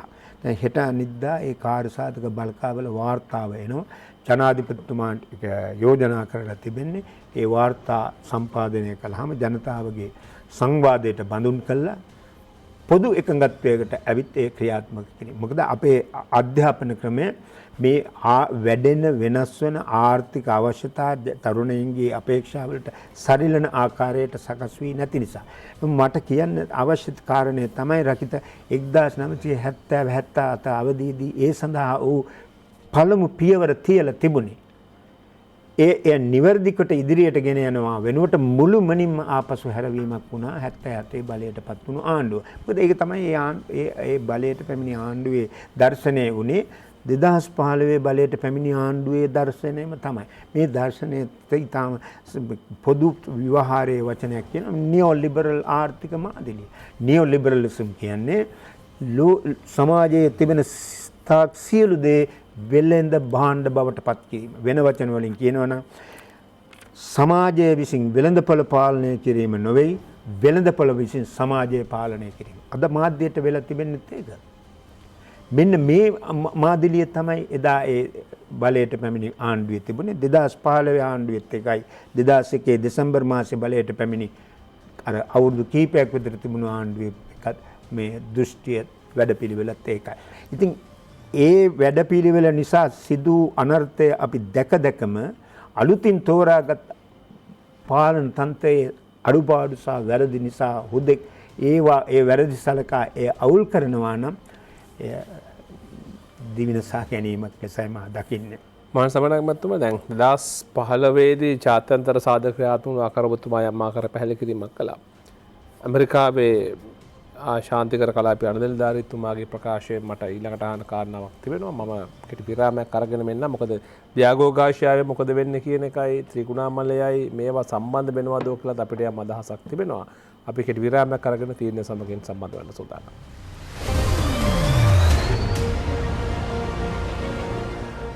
ඔබ ඇරිත් තීරණය සමගින් සජීවීව සම්බන්ධ වන්නේ. අපි ජේෂ්ඨ මහත්වේදී මොහන් සමරනායක මැතිතුමන් සමගින් අද තීරණය සාකච්ඡා කරමින් ඉන්නේ.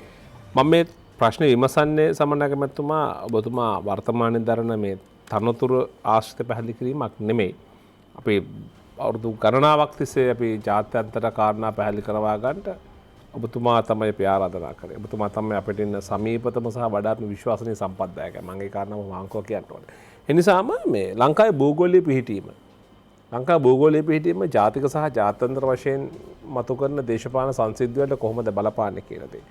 ඒ වගේම දියාගෝ ගාෂියාවේ තිබෙන දැවැන්ත කඳවුරු සංකීර්ණ ඉවත් කරවා ගන්නවා හෝ එහා සම්බන්ධෙහි දියාගෝ ගාෂිය අත්පත් කර ගැනීම වැරදි ක්‍රමවේදයක් හා සම්බන්ධවත් පහුගිය කාලේ ජාත්‍යන්තර අධිකරණ තීන්දුව ගැන සාකච්ඡාට භාජනය වෙනවා.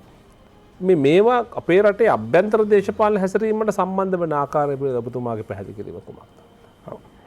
දැන් අර කලින් රකිත කී දෙයක් ගැන වචනයක් කියන්න අවශ්‍ය. මා වඩා කැමති තනතුරක සිරවී සිට ඒ වෙනුවෙන් අදහස් පළ කිරීමට නෙවෙයි මේ පිළිබඳව යම් ප්‍රමාණයක ඊටාම ගැඹුරු නොවෙන්න පුළුවන් අධ්‍යයනයක් කරන උනන්දුවක් දක්වන කෙනෙක් විදිහට. තනතුර අදාළ වෙන්නේ මෙන්න මේ දෘෂ්ටිය නිසා. අප දකින ආකාරයට අපේ රට ලෝකයේ බලවතුන්ගේ දාස රාජ්‍ය වසල් ස්ටේට් එකක් වීමේ අන්තරායක් මතුව තිබුණා පැහැදිලිවම. මේ රට ලෝකයේ මහා පරිමාණ සමාගම්වල ගොදුරු බිමක් බවට පත්වීමේ අවදානමක් තිබුණා. මේ රටේ ජන කොටස් අතර සමගිය මුළුමනින් නැතිකොට ඒ ජන කොටස් එකිනෙකා මරා ගන්නා පරිසරයන් නිර්මාණය කරන අවදානමක් තිබුණා. එහෙම කරලා තිබෙනවා රකිත ලෝකේ රටවල්. ඔබ හිතනවද ඇෆ්ගනිස්තානයේ ආපහු හරවන්න පුළුවන් කියලා? 1970 ගණන් වල තිබුණු තැනට. අද අපි ඔය ඇෆ්ගනිස්තානයෙන් අහන්නේ බෝම්බ පිපිරීම්, මලගෙවල්, බෙලි කැපීම් ගැනනේ. නමුත් එහෙම නොවුණු කාලයක් තිබුණා ඒ රටේ. ඉරාකයේ පාලනය කළේ 2003 වෙනකන් ඒකාධිපති පාලකයෙක් ඇත්ත. නමුත් ඒ ඉරාකය ගැන එක්සත් ජාතීන්ගේ වාර්තාවක තිබෙනවා මෙහෙම එක අවස්ථාවක. The most westernized රට, most industrialized, වඩාත්ම කාර්මිකකරණය වූ රට. එහෙමයි එක්සත් ජාතීන්ගේ වාර්තාව. ආගමික අන්තවාදය බලපෑවෙන්නේ නැහැ. බලපෑවේ නැහැ. එතකොට IS ඔළුව උස්සන්න එතන පරිසරය තිබුණේ නැහැ. ඒ රාජ්‍ය දැන් රකිත ආපහු හරවන්න බැරි තැනකට ඇවිල්ලා ඉවරයි. ලිබියාවට එහෙමයි. ලිබියාවේ පාලකයාත් අත්අනුමතික ඒකපාක්ෂික පාලනයක් තිබුණේ. නමුත් ඔහුගේ පාලන සමයේ යටතේ ඒ කාන්තාරය විශාල වශයෙන් අප්‍රිකානු මහද්වීපයේ දකුණු අප්‍රිකාවට පසුව වැඩිම ඒක පුද්ගල ආදායම සහිත රට බවට පත් වෙලා තිබුණා. සමාජ දර්ශකව අතින් දකුණු අප්‍රිකාවටත් එහා ගිය තැනක තමයි ලිබියාව තිබුණේ. අද ඔබ හිතනවද ලිබියාව ආපසු ඒ තැනට තබා ඊට නරක අර 1968 ගඩාෆි කුමන්ත්‍රණය කරපු කාලෙ වෙන තත්වයට පවා ඔහු ගෙනියන්න පුළුවන් කියලා. ඉතින් රටවල් වලට එහෙම ව්‍යසන වෙන්න පුළුවන් ලෝකයේ ලොකු රටවල් වල බලපෑම නිසා. හැබැයි ඒකට කිව්වේ සමන්න මැතුමා වසන්තය උදා වුණා. ජනතාවට නිදහස ලැබුණා. ජනතාව ඒකාධිපති දැඩි පාලනය මුදාගත්තා කියලා. රකිත ඉතිහාසය පුරාම ආක්‍රමණ, ඝාතන, ආණ්ඩු පෙරලි කරලා තියෙන්නේ මේ වගේ සලුපිලි අන්දල තමයි. බටහිර ජාතීන් පෙරදිගට එන්නේ පෙරදිග ජාතීන් ශිෂ්ට සම්පන්න කිරීම සඳහා. එහෙම කියලා තමයි මේ රටවලට ඔවුන් එන්නේ. නමුත් ඒක පිටුපස්සේ තිබුණ වෙනම දෙයක්. ඇමරිකාව ඉරාකයේ ආක්‍රමණය කරන්නේ ඉරාකයේ සදාම් හුසේන් ළඟ මහා විනාශකාරී අවි තිබෙනවා. ඒ අවි වලින් ලෝකය නිදහස් කිරීමට. නමුත් එහෙම අවියක් තවමත් හමු වෙලා නැහැ. ආක්‍රමණයට දැන් දශක දෙකක් විතර ගත වෙන්න ඇවිත් තිබෙනවා. ඉතිහාසයේ පුරාම එය එහෙම තමයි. නැපෝලියන් යුද්ධ කළේ එහෙමයි. බ්‍රිතාන්‍ය අධිරාජ්‍ය ගොඩනැගුවේ එහෙමයි. ඇමරිකාව ලතින් ඇමරිකාව පාගගෙන හිටියේ එහෙම කියලා තමයි. ඉතින් ඒ යහපත් අරමුණු ඇතුව තමයි ඉස්සරහට එන්නේ. ඔබ කී පරිදි මේවායේ තිබෙනවා සහ සම්බන්ධතාව. ඒ සම්බන්ධතාව මම කලින් කෙටියෙන් සඳහන් කළා. කොයිතරම් ප්‍රජාතන්ත්‍රවාදයේ මානව හිමිකම් යහපාලනයේ මාධ්‍ය නිදහස කතා කළත් ලෝකයේ පාලනය කරන්නේ 14ක් වූ රටවල් විසින්. මුළු මහත් මානව සංහතියම. මේ පාලන ක්‍රමයේ කොයිතරම් අසාධාරණ විසම එකක්ද කියනවා නම් රකිත ලන්ඩන් නුවර තියෙනවා මේ රාජ්‍ය නොවන සංවිධානයක්, චැරිටි එක, පුණ්‍ය ආයතනයක්. ඒකේ නම ඔක්ස්ෆෑම්. මේ ඔක්ස්ෆෑම් ආයතනය හැම අවුරුද්දකම ජනවාරි මාසයේ ලෝකයේ ආර්ථිකයේ ආදායම් විෂමතාව මේවා ගැන කදිම වාර්තාවක් සම්පාදනය කරනවා. මේ ඊටම මෑත වර්ෂයකදී 2017-16 ඒ සම්පාදනය කරලා තිබුණේ වාර්තාවට දාලා තිබුණේ an economy of the 1%. 100ක් දෙනාගේ ආර්ථිකය. මේ ඔය කියන ප්‍රජාතන්ත්‍රවාදී ලෝකයේ ආර්ථික බලයෙන්, ඒ කියන්නේ ලෝකයේ සමස්ත ආර්ථික උත්පාදනයෙන් 100%කට අයිති කොටස ඉතිරි 99%ට අයිති කොටසට වැඩි. එවැනි ඒ සමාජ ක්‍රමය ගොඩනගාගෙන මේ ඊයේ පෙරේද තව වාර්තාවක් ආවා මේ කොරෝනා අර්බුද සමයේදී ලෝකයේ 100 කෝටිපති බිලියනර්ස්ලගේ සංඛ්‍යාව 138කින් වැඩි වෙලා තියෙනවා. ඒතර කොරෝනා රෝගයෙන් ඇමරිකාවේ, ඉන්දියාවේ, බ්‍රසීලයේ මිනිස්සු මිය යද්දී මේ අයගේ ධනස්කන්ධය වැඩි වෙලා තියෙනවා. ඒ අසාධාරණ විසම සමාජ ක්‍රමය පවත්වා ගන්න නම් මුදුනේ සිටින රටවල් ලෝකයේ සෙසු රටවල් පාලනය කළ යුතුයි. එක්තරා අවධියකදී ඒ සඳහා යොදාගත්තේ නග්න මිලිටරි බලය. අද වන විට එය අභියෝගාත්මක කාරණයක් වී තිබෙනවා. ඒ නිසා වෙනත් ක්‍රම යොදා ගන්න. ඇතැම් සමහර අය කල්පනා කරනවා මේ කොරෝනා වෛරසය පවා ඒ ප්‍රයත්නයේ ප්‍රතිඵලයක් ලෙස එළියට ආපු ජෛව විද්‍යාත්මක අවියක්ද කියන එක. මට ඒ නිගමනය කරන්න බෑ. එහෙම මතයක් සමාජයේ තිබෙනවා. සාධාරණ හේතු ඇතිව. ඒ නිසා අර බලවත් රටවලට මේ රාජ්‍යයන් තමන්ගේ අනසක යටතේ තබා ගන්න අවශ්‍යයි. එසේ අනසක යටතේ තබා ගැනීමේදී තවත් අරමුණක් තමයි ඔවුන්ගේ ආධිපත්‍යයට අද අභියෝගයක් වෙමින් නැගී එමින් සිටින චීනය මට්ටු කිරීම. මේක ඇමරිකා එක්සත් ජනපදයේ සහ යුරෝපා සංගමයේ ප්‍රධාන පෙළේ රටවල අභ්‍යන්තර ප්‍රතිපත්ති ලේඛනවල පැහැදිලිව සඳහන් වෙනවා. එක්සත් ජනපදයේ විදේශ ප්‍රතිපත්ති සම්පාදනය සඳහා නිරත ප්‍රධාන think tank කීපයක් තියෙනවා. එයින් එකක් තමයි the Council on Foreign Relations කියන එක. ඒ නිර්මාණය වෙන්නේ රකිත ඒ රටේ ඉන්න බුද්ධිමතුන්ගේ සිතන්න පුළුවන් මිනිස්සුන්ගේ තාක්ෂණ වේදින්ගේ ක්‍රීම් එක.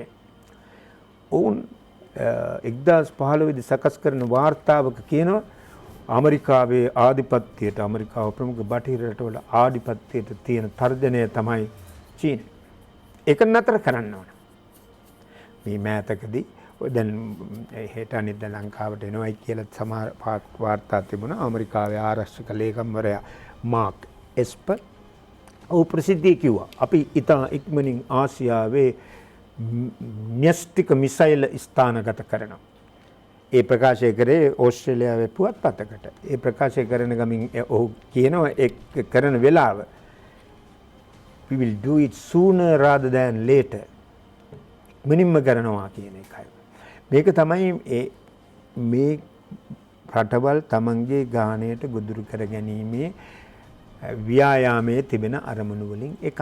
යම් දවසක හැකිතරම් දුරට උත්සාහ කරනවා චීනය වෙනත් ක්‍රම වලින් වටන්න, වෙළඳ බාධක, වෙළඳ යුද්ධ, වසංගත එහෙම නැත්නම් තාක්ෂණික බාධා කිරීම. එහෙම නැති වුණොත් කිසියම් අවස්ථාවකදී නැත්නම් අර අවසාන අවියක් ලෙස, උපක්‍රමයක් ලෙස අවිබලය පාවිච්චි කරන්න. දැනටමත් දකුණු කොරියාවේ තියෙනවා චීනයට එල්ල කරලා ස්ථානගත කරපු මිසයිල් පද්ධති. චෙකොස්ලොවාකියා පෝලන්තයේ තියෙනවා, හංගේරියාවේ තියෙනවා. නමුත් ඔවුන් ඒකට කියන්නේ මේ ඒවායේ මිසයිල් ස්ථානගත කරලා තියෙන්නේ ඉරානයෙන් එල්ල විය හැකි, ඉරානයෙන් එන්න පුළුවන් න්‍යෂ්ටික මිසයිල් ප්‍රහාරයකින් බේරීම සඳහා. මේක විහිළුවක් වෙන්නේ ඉරානයේ න්‍යෂ්ටික මිසයිල් අවි නැහැ. ඉරානයට තව බොහෝ කල් යනවා න්‍යෂ්ටික අවි හදන්නට ඕනේ නැහැ. ඉතින් ඒ ගෝලීය ව්‍යාපෘතියේම කොටසක් තමයි අර ඇඩ්මිරල් හැරි හැරිස් කියපු ලොකේෂන් සහිත රාජ්‍ය තමන්ගේ අවනත භාවයේ තබා ගැනීම සහ මේ රටවල් වල දේශීය ආර්ථික විභවතා ඔවුන්ගේ පාලනය යටතට ගැනීම. සමනක මැතිතුමනි, දැන් අපි දැක්කා චීන දූත ඉහළම පෙළේ දූත පිරිසක් විශේෂයෙන් චීනයේ ඉහළම තීරණ කරන දේශපාලන මණ්ඩලයේ ප්‍රධානියෙක් ලංකාවට එනවා. චෝදනා දෙකක් එල්ල වෙනවා. එකක් තමයි සරල මට්ටමේ චෝදනාවක්. ලෝකේ හැමෝටම ලංකාවට එනකොට නිරෝධායන නීති ක්‍රියාත්මක කළේ නැහැ කියලා. ඒක එක පැත්තක යම් සරල චෝදනාවක් කියමු. දෙවෙනි එක තමයි අපි චීනයට සමීප වෙනවා වැඩි. අපි චීනයට මෙහෙම ගියොත් චීන කොලනියක් වෙයි. අපි චීනයේ ණය ආධාර අපේ ව්‍යාපෘතික බැඳිලා යම් විෂම චක්‍රයකට අපි ගමන් කරනවා කියලා චෝදනාවකුත් එනවා. දැන් තියෙන ලෝක රටාවේ බල කේන්ද්‍ර කිහිපයක් තිබෙනවනේ. ඇමරිකා එක්සත් ජනපදයේ, යුරෝපා සංගමයේ, ඉන්දියාව, ඊට පරිවාරයෙන් උදව් කරන රාජ්‍යයන් තමයි දකුණු කොරියාව, සිංගප්පූරුව, ඕස්ට්‍රේලියාව මේ විදිහේ රාජ්‍යයන්. ඊළඟට ලෝකයේ නැගී එන බලවතුන් ලෙස චීනය, රුසියාව, මැද පෙරදිග ඉරානය වගේ රාජ්‍යන් තිබෙනවා. මේ සෑම රටකටම අවශ්‍යයි තමන්ට හැකි ප්‍රමාණයට සෙසු රටවල් තමන්ගේ කන්ට්‍රෝල් එකේ තියාගන්න. හැම රටකම චීනයටත් එහෙමයි රුසියාවටත් එහෙමයි. අද අප්‍රිකාව ඇතුලේ තියෙන තරගය මේ රටේ ඇත්තටම සාමාන්‍ය ජනයාට හැඟීමක් නෑ. මොකද ඒවා අධ්‍යයනය කරන්න විශාල කාලයක් යනවනේ. සත්‍ය නම් අද ඇමරිකාව දඩබිම. මහ බලවත් රාජ්‍යයන්ගේ දඩබිම. ඇයි? ඒ මහද්වීපයේ තමයි නූතන කාර්මික ශිෂ්ටාචාරයට අවශ්‍ය අමුද්‍රව්‍ය රාශියක් තිබෙන්නේ. ඔබ අප්‍රිකාව දඩබිමක්. අප්‍රිකාව දඩබිමක්. කාගේද? ඇමරිකාවේ, චීනයේ, ඉන්දියාවේ, රුසියාවේ මේ රටවල. දකුණු කොරියා. රකිත අපි භාවිත කරන ස්මාර්ට් ෆෝන් එක නැත්නම් තවත් ඩිජිටල් උපකරණවල පිටකවරය සහ චිප්ස් හදන අමුද්‍රව්‍ය වැඩිම තියෙන්නේ අප්‍රිකාවයි. හරිනම් අප්‍රිකාව ලෝකයේ සමෘද්ධිමත්ම මහද්වීපය වෙන්න ඕන ඒ තියෙන සම්පත් ප්‍රමාණය අනුව. නමුත් අප්‍රිකාව ඉතාම දිලිඳු රාජ්‍යයන්ගෙන් සමන්විත මහද්වීපය. නිසා මේ සෑම රටකටම ඕන. එතකොට චීනයටත් ඕන තමන් දෙවැනි ආර්ථිකය ඔවුන්ගේ උත්සාහය ලෝකයේ අංක 1 ආර්ථිකය වෙන්න ඒ ප්‍රයත්නයේදී ඔවුන්ටත් සෙසු රටවල් ඕන. නමුත් චීනය මේ දක්වා අර එක්සත් ජනපදයෙන් මේ රටවල් වල ඇතුලේ කටයුතු අවුල් කරමින් ඒ කරන්න උත්සාහ කරලා නැහැ මේ දක්වා. පසුගිය කාලයේදී ලෝකයේ බොහෝ රටවලට තමන්ගේ යටිතල පහසුකම් සහ සංවර්ධන ව්‍යාපාරය සඳහා ණය හෝ ආයෝජන ගන්න ඉතුරු වෙලා තිබුණු ප්‍රධාන රට තමයි චීනය. මොකද චීනයේ දැවැන්ත අතිරික්ත ප්‍රාග්ධනයක් ගොඩ ගැහිලා තිබෙන නිසා ඇමරිකානු ඩොලර් ට්‍රිලියන ගණනක. එංගලන්තයේ අගමැතිවරයාට ඒක කරන්න සිද්ධ වෙනවා. වෙන පාකිස්තානයට සිද්ධ වෙනවා. සමහරට ඉන්දියාවට චීනය සමග ඒ ගනුදෙනු කරන්න සිද්ධ වෙනවා. ඒ නිසා චීනයට සමීප වීමක් වුණා ශ්‍රී ලංකාව LTT පරාජය කිරීමෙන් පස්සේ. මෙන්න මේකෙදී සමබර බවක් තබා ගන්න නම් අපි අපේ ශක්තිමත් ආර්ථිකයක් ගොඩනගිය යුතුව තිබෙනවා. දැන් වත්මන් ජනාධිපතිතුමා නිරතුරුව පළ කරන අදහස තමයි ජනතා කේන්ද්‍රීය ශක්තිමත් දේශීය ආර්ථිකයක් ගොඩනගමු.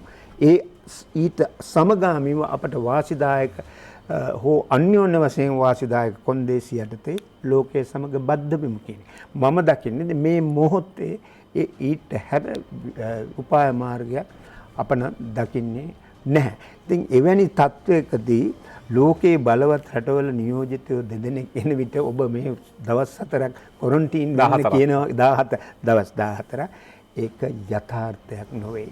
දැන් එසේ චෝදනා කරන මහත්වරු මොනවද කිව්වේ අර කටුනායක ගුවන්තොටුපළේදී ඇමරිකානු තානාපති කාර්යාලයේ නිලධාරී PCR එකටවත් මුහුණ දෙන්න නැතුව ආවා. මොකද කිව්වේ? විරුද්ධ වුණේ නැහැනේ. එතකොට ඔය චීන නියෝජිතයා ආවේ දැන් දවස් කිහිපයකට කලින්.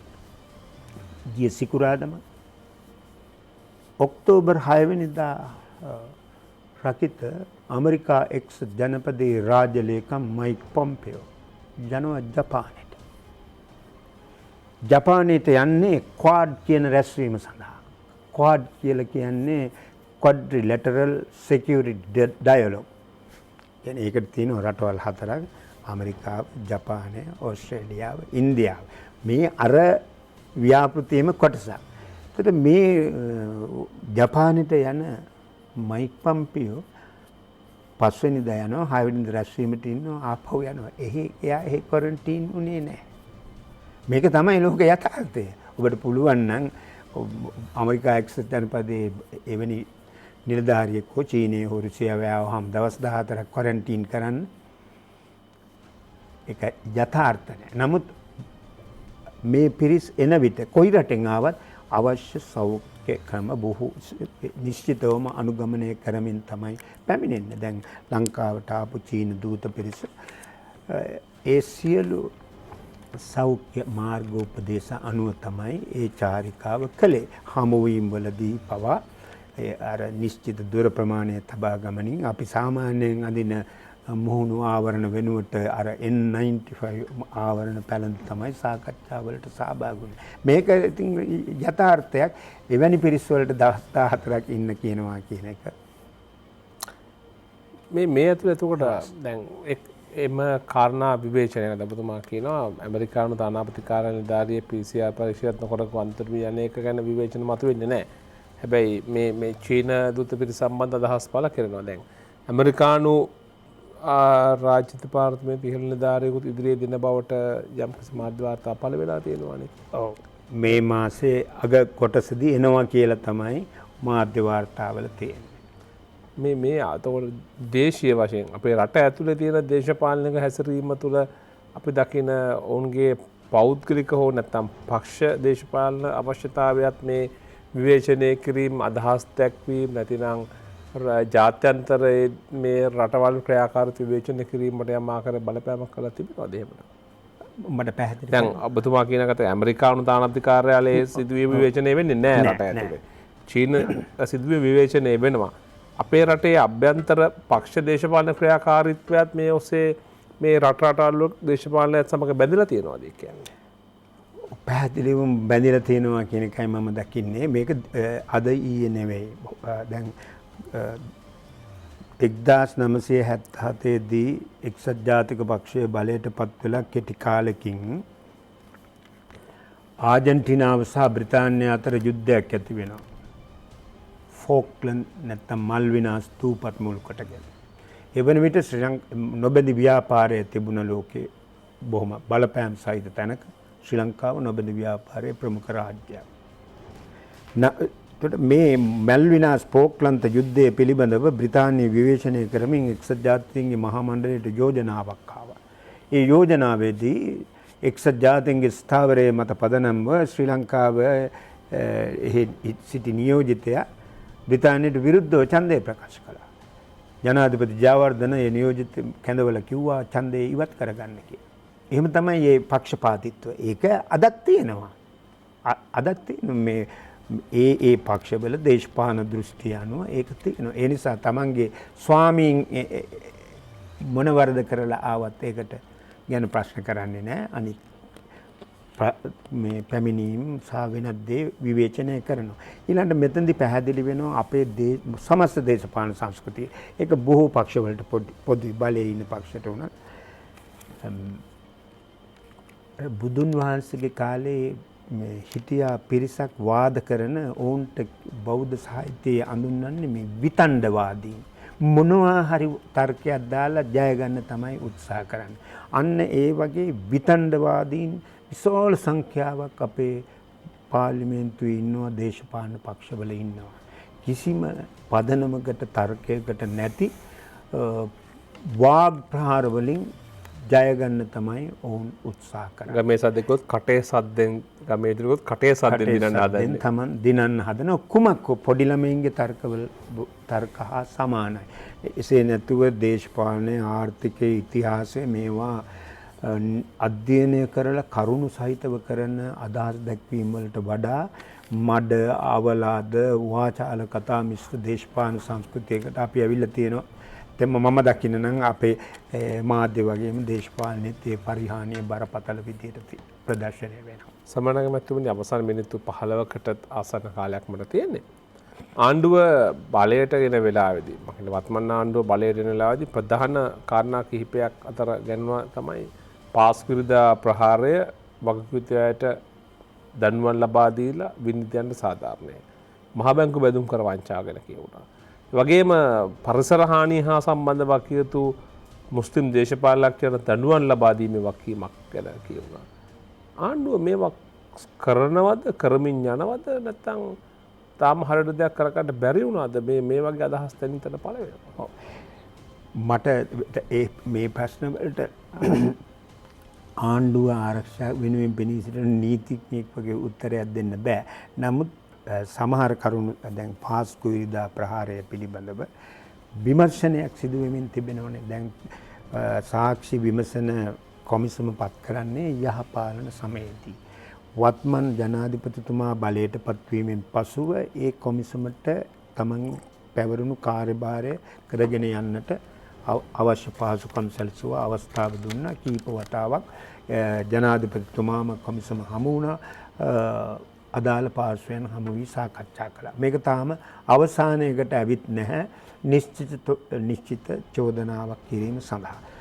බැඳුම් කර වංචාව සම්බන්ධයෙන් තවම ජනතාව එදා අපේක්ෂා කළ මට්ටමේ විසඳුමක් ඇඟට දැනෙන දඬුවම් කිරීමේ ක්‍රියාදාමය යාන්ත්‍රණය ක්‍රියාත්මක වෙලා නැහැ. බොහෝ දෙනා බලාපොරොත්තු වන රජය බලයට පත් වූවාම මහ බැංකුවේ හිටපු අධිපතිවරයා ගෙන්මා ගනී කියලා. ඉතින් ඒ සිදු වෙලා නැහැ. ඒක කාටත් ඇහැට පේන තියෙන සත්‍යය. නමුත් සමහර මේ සම්බන්ධයෙන් රජයේ ස්ථාවරයේ වී තිබෙන්නේ ඒවාට ඒ ක්‍රියාමාර්ග ගනිමින් පවතින බව. මට මෙවැනි අදහසක් පළ කරන්න පුළුවන්. මේ සඳහා තව කාලය ගත විය හැකි කියන එක විශේෂයෙන් අර ආණ්ඩුව බලයට පැමිණීමෙන් පසු හරියට පළපදියම් වෙන්න තිබුණු අවස්ථාව කොරෝනා අර්බුදය නිසා අයිමි වී ගිය නිසා තව යම් කාලයක් මේ සඳහා බලා සිටින්නට සිදු වේවි. මේ දේශපාලන කාරණා අතර දකිනවා අපි අධිකරණ ක්‍රියාදාමයන් හා සම්බන්ධ 2015 2019 නොවැම්බර් දක්වා ආණ්ඩුව ප්‍රධාන චෝදනාවක් තමයි දේශපාලන වශයෙන් පරිගැනීම් සිදු කරනවා. අධිකරණ සහ යුක්තිය පසුදීමේ ක්‍රියාදාමය දේශපාලනීකරණය කරනවා. වෙනම උසාවි හැදුවා වෙනම පොලිසිය හැදුවා මෙහෙම චෝදනා කරනවක් ආවා. හැබැයි වර්තමාන ආණ්ඩුවේ චෝදනාව තමයි වැරදි කරපු මිනිස්සුන්ට නීතිය ක්‍රියාත්මක කරගන්න බෑ කියලා එනවා. දැන් රිචාඩ් බදෝදීන් මන්ත්‍රීවරයා වරෙන්තුවක් ගන්නවා දැන් ඔහු හැංගිලා. රියාජ් ඔහුගේ සහෝදරයා අපරාධ පරීක්ෂණ දෙපාර්තමේන්තුවේ විසින් නිදහස් කරනවා. දැන් නැවත එහා සම්බන්ධ යම් ප්‍රාදායමයන් ගැන බලන ඔහුත් අභ්‍යාචනාධිකරණ නඩුවක් ගොනු කරලා දෙනවා. තව හිටපු දේශපාලන ගණනාවකටත් මේහා සම්බන්ධ අපි දැක්ක පහු කාලේ සිද්ධ විචාර කරනවා. මේ මොකද්ද ආණ්ඩුව මේහා සම්බන්ධ සිදු කරන මේ කටයුතු වල අසාර්ථකභාවයක්ද පසුබෑමක්ද නැත්නම් මොකද්ද මේ වෙන්නේ සමන්නායක මහත්මයා? දැන් රකිතබම නැවත කීපට මට ආණ්ඩුව වෙනුවෙන් උත්තරයක් දෙන්න බෑ. අප දකින ආකාරයට ඔව් එවැනි සිදුවීම් වලදී අතපසුවීම් මඟහැරීම් තිබෙනවා. ආණ්ඩුව තමන් කෙරෙහි විශ්වාසය තිබූ ජනතාවගේ ප්‍රසාදය රැක ගැනීමට සහ තහවුරු කිරීමට නම් ඒවාට පිළිතුරු දිය යුතුයි.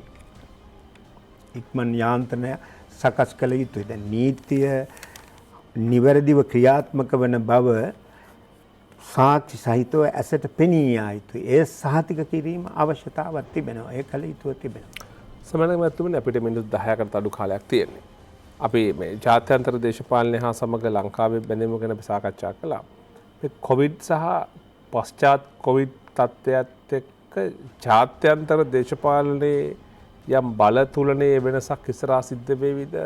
ඒ ඔස්සේ අපේ වගේ රටවල් වලට දේශපාලනය සහ විශේෂයෙන් ආර්ථිකයට අපි යපුම් ආර්ථිකයන් අපි තාමත් පසු කරමින් ඉන්න හින්දා අපිට ඉදිරියේදී මේ හා සම්බන්ධ මොන වගේ බලපෑමක් ඇති වේවිද?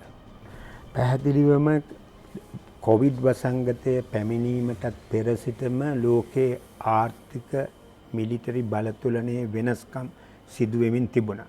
මිලිටරි පාර්ශවයටත් වඩා ආර්ථික වශයෙන් මම ඔබට කීවේ මේ සියවස පටන් ගන්න විට ලෝකයේ ප්‍රධාන පෙළේ රටවල් වල ආර්ථික ශක්තිය මනින විට ඇමරිකා එක්සත් ජනපදයේ 1-2ට හිටියේ ජපානය. නමුත් දැන් ජපානය පරදවා චීනය දෙවැනි තැනට ඇවිත් තිබෙනවා. ඇමරිකාවේම සමීක්ෂණ ආයතන නිගමනය කරන විදිහට 2040 වන විට ඒ කියන්නේ තව අවුරුදු 20කදී චීනය ඇමරිකාව ඉක්මවා යනවා වෙන ව්‍යසනයක් ඇති වුණේ නැත්නම්. කොවිඩ් වසංගතය නිසා ඇතම් රාජ්‍යයන්ගේ ආර්ථිකය දුබල වුණා. ඇතුළතින් කඩා වැටුණා. දේශපාලනයේ විශාල අර්බුදකාරී තත්ත්වයක් ඇති වුණා. එතම ජනාධිපති ඩොනල්ඩ් ට්‍රම්ප් බලයට පැමිණි විට බොහෝ ඇමරිකානු විචාරකයෝම එදිටුවේ නව ෆැසිස්ට් ප්‍රවණතාවක් විදිහට. එය මෙවර ජනාධිපතිවරණයෙන් පසු උග්‍ර වෙන්න හෝ සමනය වෙන්න හෝ පිළිවන්. නිසකවම ධනවත් රටවල් රාශියක් ඇතුළතින් දුබල කරන්න කොවිඩ් වසංගතය සමත් වී තිබෙනවා. කොවිඩ් ආරම්භ වුණු චීනය එය කළමනාකරණය කරන්න සමත් වී තිබෙනවා. එය ඉදිරි කාලයේ අපට පැහැදිලිව දැක ගන්න පිළිවන්. ඉතින් මේ ඇතිවන වෙනස්කම් හමුවේ ශ්‍රී ලංකාව වගේ රටවල් නොවැටි සිටින්නට නම් නැවතවර කිව යුත්තේ තමන්ගේ ආර්ථික විභක්තා අඳුනාගෙන ශක්තිමත් ආර්ථිකයක් ගොඩනගිය යුතුයි කියන එක. තවම සාර්ථකත්වයේ දර්ශක දක්නට නැති වුණත් මම විශ්වාස කරන්නේ වත්මන් රජයේ ඒ සඳහා වූ ආරම්භක පියවර අරන් තියෙනවා. දැන් රාජ්‍ය ඇමතිවරුන් පත් කළ විට ඒ රාජ්‍ය ඇමතිවරුන්ගේ නිල නම් වලට විශාල වශයෙන් මේ උපහාසයට අවමානයට ලක් කරන කතා වේදිකාවල කියවුණා. නමුත් ඒ නම් පිටුපස තිබෙනවා ගාමී ආර්ථිකයේ ශක්තිමත් කිරීමේ උවමනාව. මේ රටේ ගාමී ආර්ථිකයක් තිබෙනවා. ග්‍රාමීය ජනතාවගේ ජීවිතය අතිශය දුක්ඛිතයි. ඉතින් ඔවුන්ට තිබෙනා වූ ආර්ථික විභවතා අඳුනගෙන ඒව විධිමත් කරලා ඒකට නව තාක්ෂණය මිශ්‍ර කරලා වෙළඳපොළ නිර්මාණය කිරීමේ වරද මොකක්ද?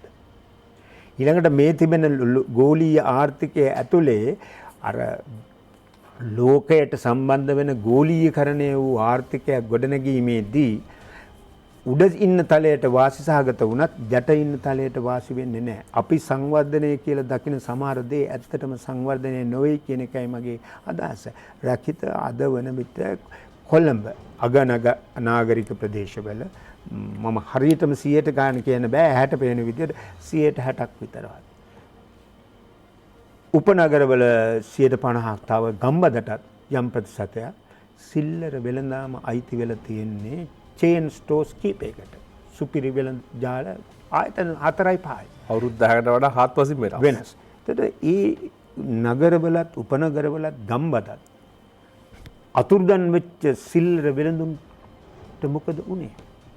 ඔවුන්ගේ භාර්යාවන්ට දරුවන්ට ඔවුන් ළඟ සේවය කළ අයට අපි ඒක දකින්නේ නැහනේ. දැන් මේ තියෙන ප්‍රයත්නයේ උත්සාහයක් තිබෙනවා ඒ යටතලයේ සිටින අයත් ආර්ථික වශයෙන් ශක්තිමත් කිරීමේ ව්‍යායාමය. ඉතින් මේක සාර්ථක වෙන්නේ කාලයක් ගත වෙනවා. ඒක දුෂ්කර කාර්යයක්, විශාල ව්‍යායාමයක්. ඒකට කැපකිරීම කරන්න ඕන. පරිත්‍යාග කරන්නට වෙනවා. සමහර අවධියකදී මිනිස්සුන්ට වේදනාව විඳින්නට වෙනවා. ගෝඨාභය රාජපක්ෂ ජනාධිපතිතුමා ජනාධිපතිවරණ ඉදිරිපත් කරපු සෞභාග්‍ය දැක්ම ප්‍රතිපත්ති ප්‍රකාශය මේ වසර 5ක ජනතාවත් එක්ක තියෙන බැඳීම නැත්නම් ජනතාවට වෙච්ච පොරොන්දුව ජනතාව තම විශ්වාසය ඉෂ්ට සිද්ධ කිරීමේ යාන්ත්‍රණය මේ මොහොතේ පවතින තත්ත්වයක් මම අවසන් මිනිත්තු දෙකේදී විශ්ලේෂණයට කැමතියි. මගේ තක්සේරුව ඒ ජනාධිපතිවරණයේදී ජනතාව හමුවේ තිබූ ප්‍රතිඥා ඉටු කිරීමේ දැඩි අධිෂ්ඨානයක් උත්සාහයක් ජනාධිපතිතුමාට තියෙනවා. ඒ සඳහා මුළු කාලයම වාගේ වැය කරමින් තිබෙන්නේ. නමුත් තනි නායකයෙක්ගේ යහපත් චේතනාවෙන් පමණක් නොවේ එවැනි අරමුණු දිනා ගන්න පුළුවන් වෙන්නේ ඒ සමස්ත කණ්ඩායමම යාන්ත්‍රණයම ඒකාබද්ධව එක අරමුණක සිටමින් අර පෙරමුණකදී අනිවාර්යයෙන්ම මතුවෙන්න පුළුවන් විරසක සහ ප්‍රතිවිරෝධතා පාලනය කර ගනිමින් මේ ගමන යන්න සමත් වන ප්‍රමාණයට තමයි ඒ සාර්ථකත්වයේ තීරණය වෙන්නේ අප දකින විදිහ. සමනයි මැතිතුමනි මට මගහැරෙන කාරණාවක් මම විමසන්නේ. අපේ අසල්වැසියා ඉන්දියාවේ දේශපාලනික ක්‍රියාකාරකම් සහ ඉන්දියාවේ දේශපාලන බලපෑම හැමදාම රටේ ආණ්ඩු පෙරළියට බලපෑව කියලා තමයි කියවෙන්නේ. වර්තමාන ඉන්දියාව කොවිඩ් අතරතුරත් ඉන්දියාවේ ජාත්‍යන්තර දේශපාලන ප්‍රතිපත්ති අපට සිදු කරන බලපෑම හෝ මැදිහත්වීම කුමක්ද? අර මම කලින් කී කාරණේම තමයි අද ඉන්දියාව අර ලෝකය පාලනය කරන රටවල් ත්‍රිත්වයේ අනුගාමික රාජ්‍යයක්. මේක තමයි තිත් කොවිඩ් තිබුණත් තත්ත්ව වෙනසක් නැහැ. සත්‍ය නම් මේ රකිත බොහෝ රටවල ඉහළ පන්තියින් මේ වසංගත වලින් පීඩාවට පත්වන අනික් මිනිස්සු ගැන එහෙම තැකීමක් තියෙන සමාජ ක්‍රමයක් නෙවෙයි මේ රටේ තියෙන්නේ. ඔබ ඒක අහපු නිසා මට දෙනවද විනාඩියක් දෙන්න පුළුවන්. විනාඩියද දෙන්න පුළුවන්. විනාඩි දෙකක් දෙන්න. හරි. මේ එක්සත් ජාතීන්ගේ මහලේකම් දැන් ඉන්න එයාගේ නම අන්තෝනියෝ ගුතේරස්. එයා කලින් පෘතුගාලයේ හිටි ජනාධිපති මේ අගමැතිවරයෙක්. ඔහු මේ 2020 ජූලි 18 වෙනිදා ට්විටර් පණිවිඩයක් තියෙනවා. මම මේ පණිවිඩය කියවන්නම්. ඒක අපි සිංහලට පෙරලන්න උත්සාහ කරන්නේ නැතුව. ඔහු කියනවා COVID-19 has exposed the lie that free market can deliver health care for all. නිදහස් වෙළඳපොළට හැමදෙනාගේම සෞඛ්‍ය සහතික කරන්න පුළුවන් කියන බොරුව COVID-19 විසින් නිෂේධනය කළා තියෙනවා. ඊළඟට ඔහු කියනවා the fiction that unpaid care work isn't work. ඒ කියන්නේ නොමිලේ සල්ලි ගන්න නැතුව කරන සාත්තු හෙද සේවා වලින් වැඩක් නැහැ කියන ප්‍රබන්ධය අසත්‍යයක් කියන එක සනාථ කරලා තියෙනවා COVID-19 විසින්. අවසාන වාක්‍යය තමයි ඒක ඊටම වැදගත්. ඔහු කියනවා we are all floating on the same sea. අපි හැමෝම එක මුහුදේ පාවෙමින් ඉන්නේ. But some are in super yachts. අර සුපිරි යාත්‍රාවල සමහරු නැගිලා ඉන්නවා and others clinging to drifting debris. ඉතිරි අය මුහුදේ පාවෙන සුම්බුම් වල එල්ලිලා ඉන්නවා. මේක තමයි අපි ජීවත් වෙන ලෝක සමාජයේ මූලික ලක්ෂණ. එය වෙනස් කරන්න පුළුවන් වෙන්නේ ජාතික තලයේදී අධිෂ්ඨාන සහගත සැලැස්මකින් ක්‍රියාදාමයකින් කැපවීමකින් පමණයි කියන එකයි අපට තියෙන බැටහිය.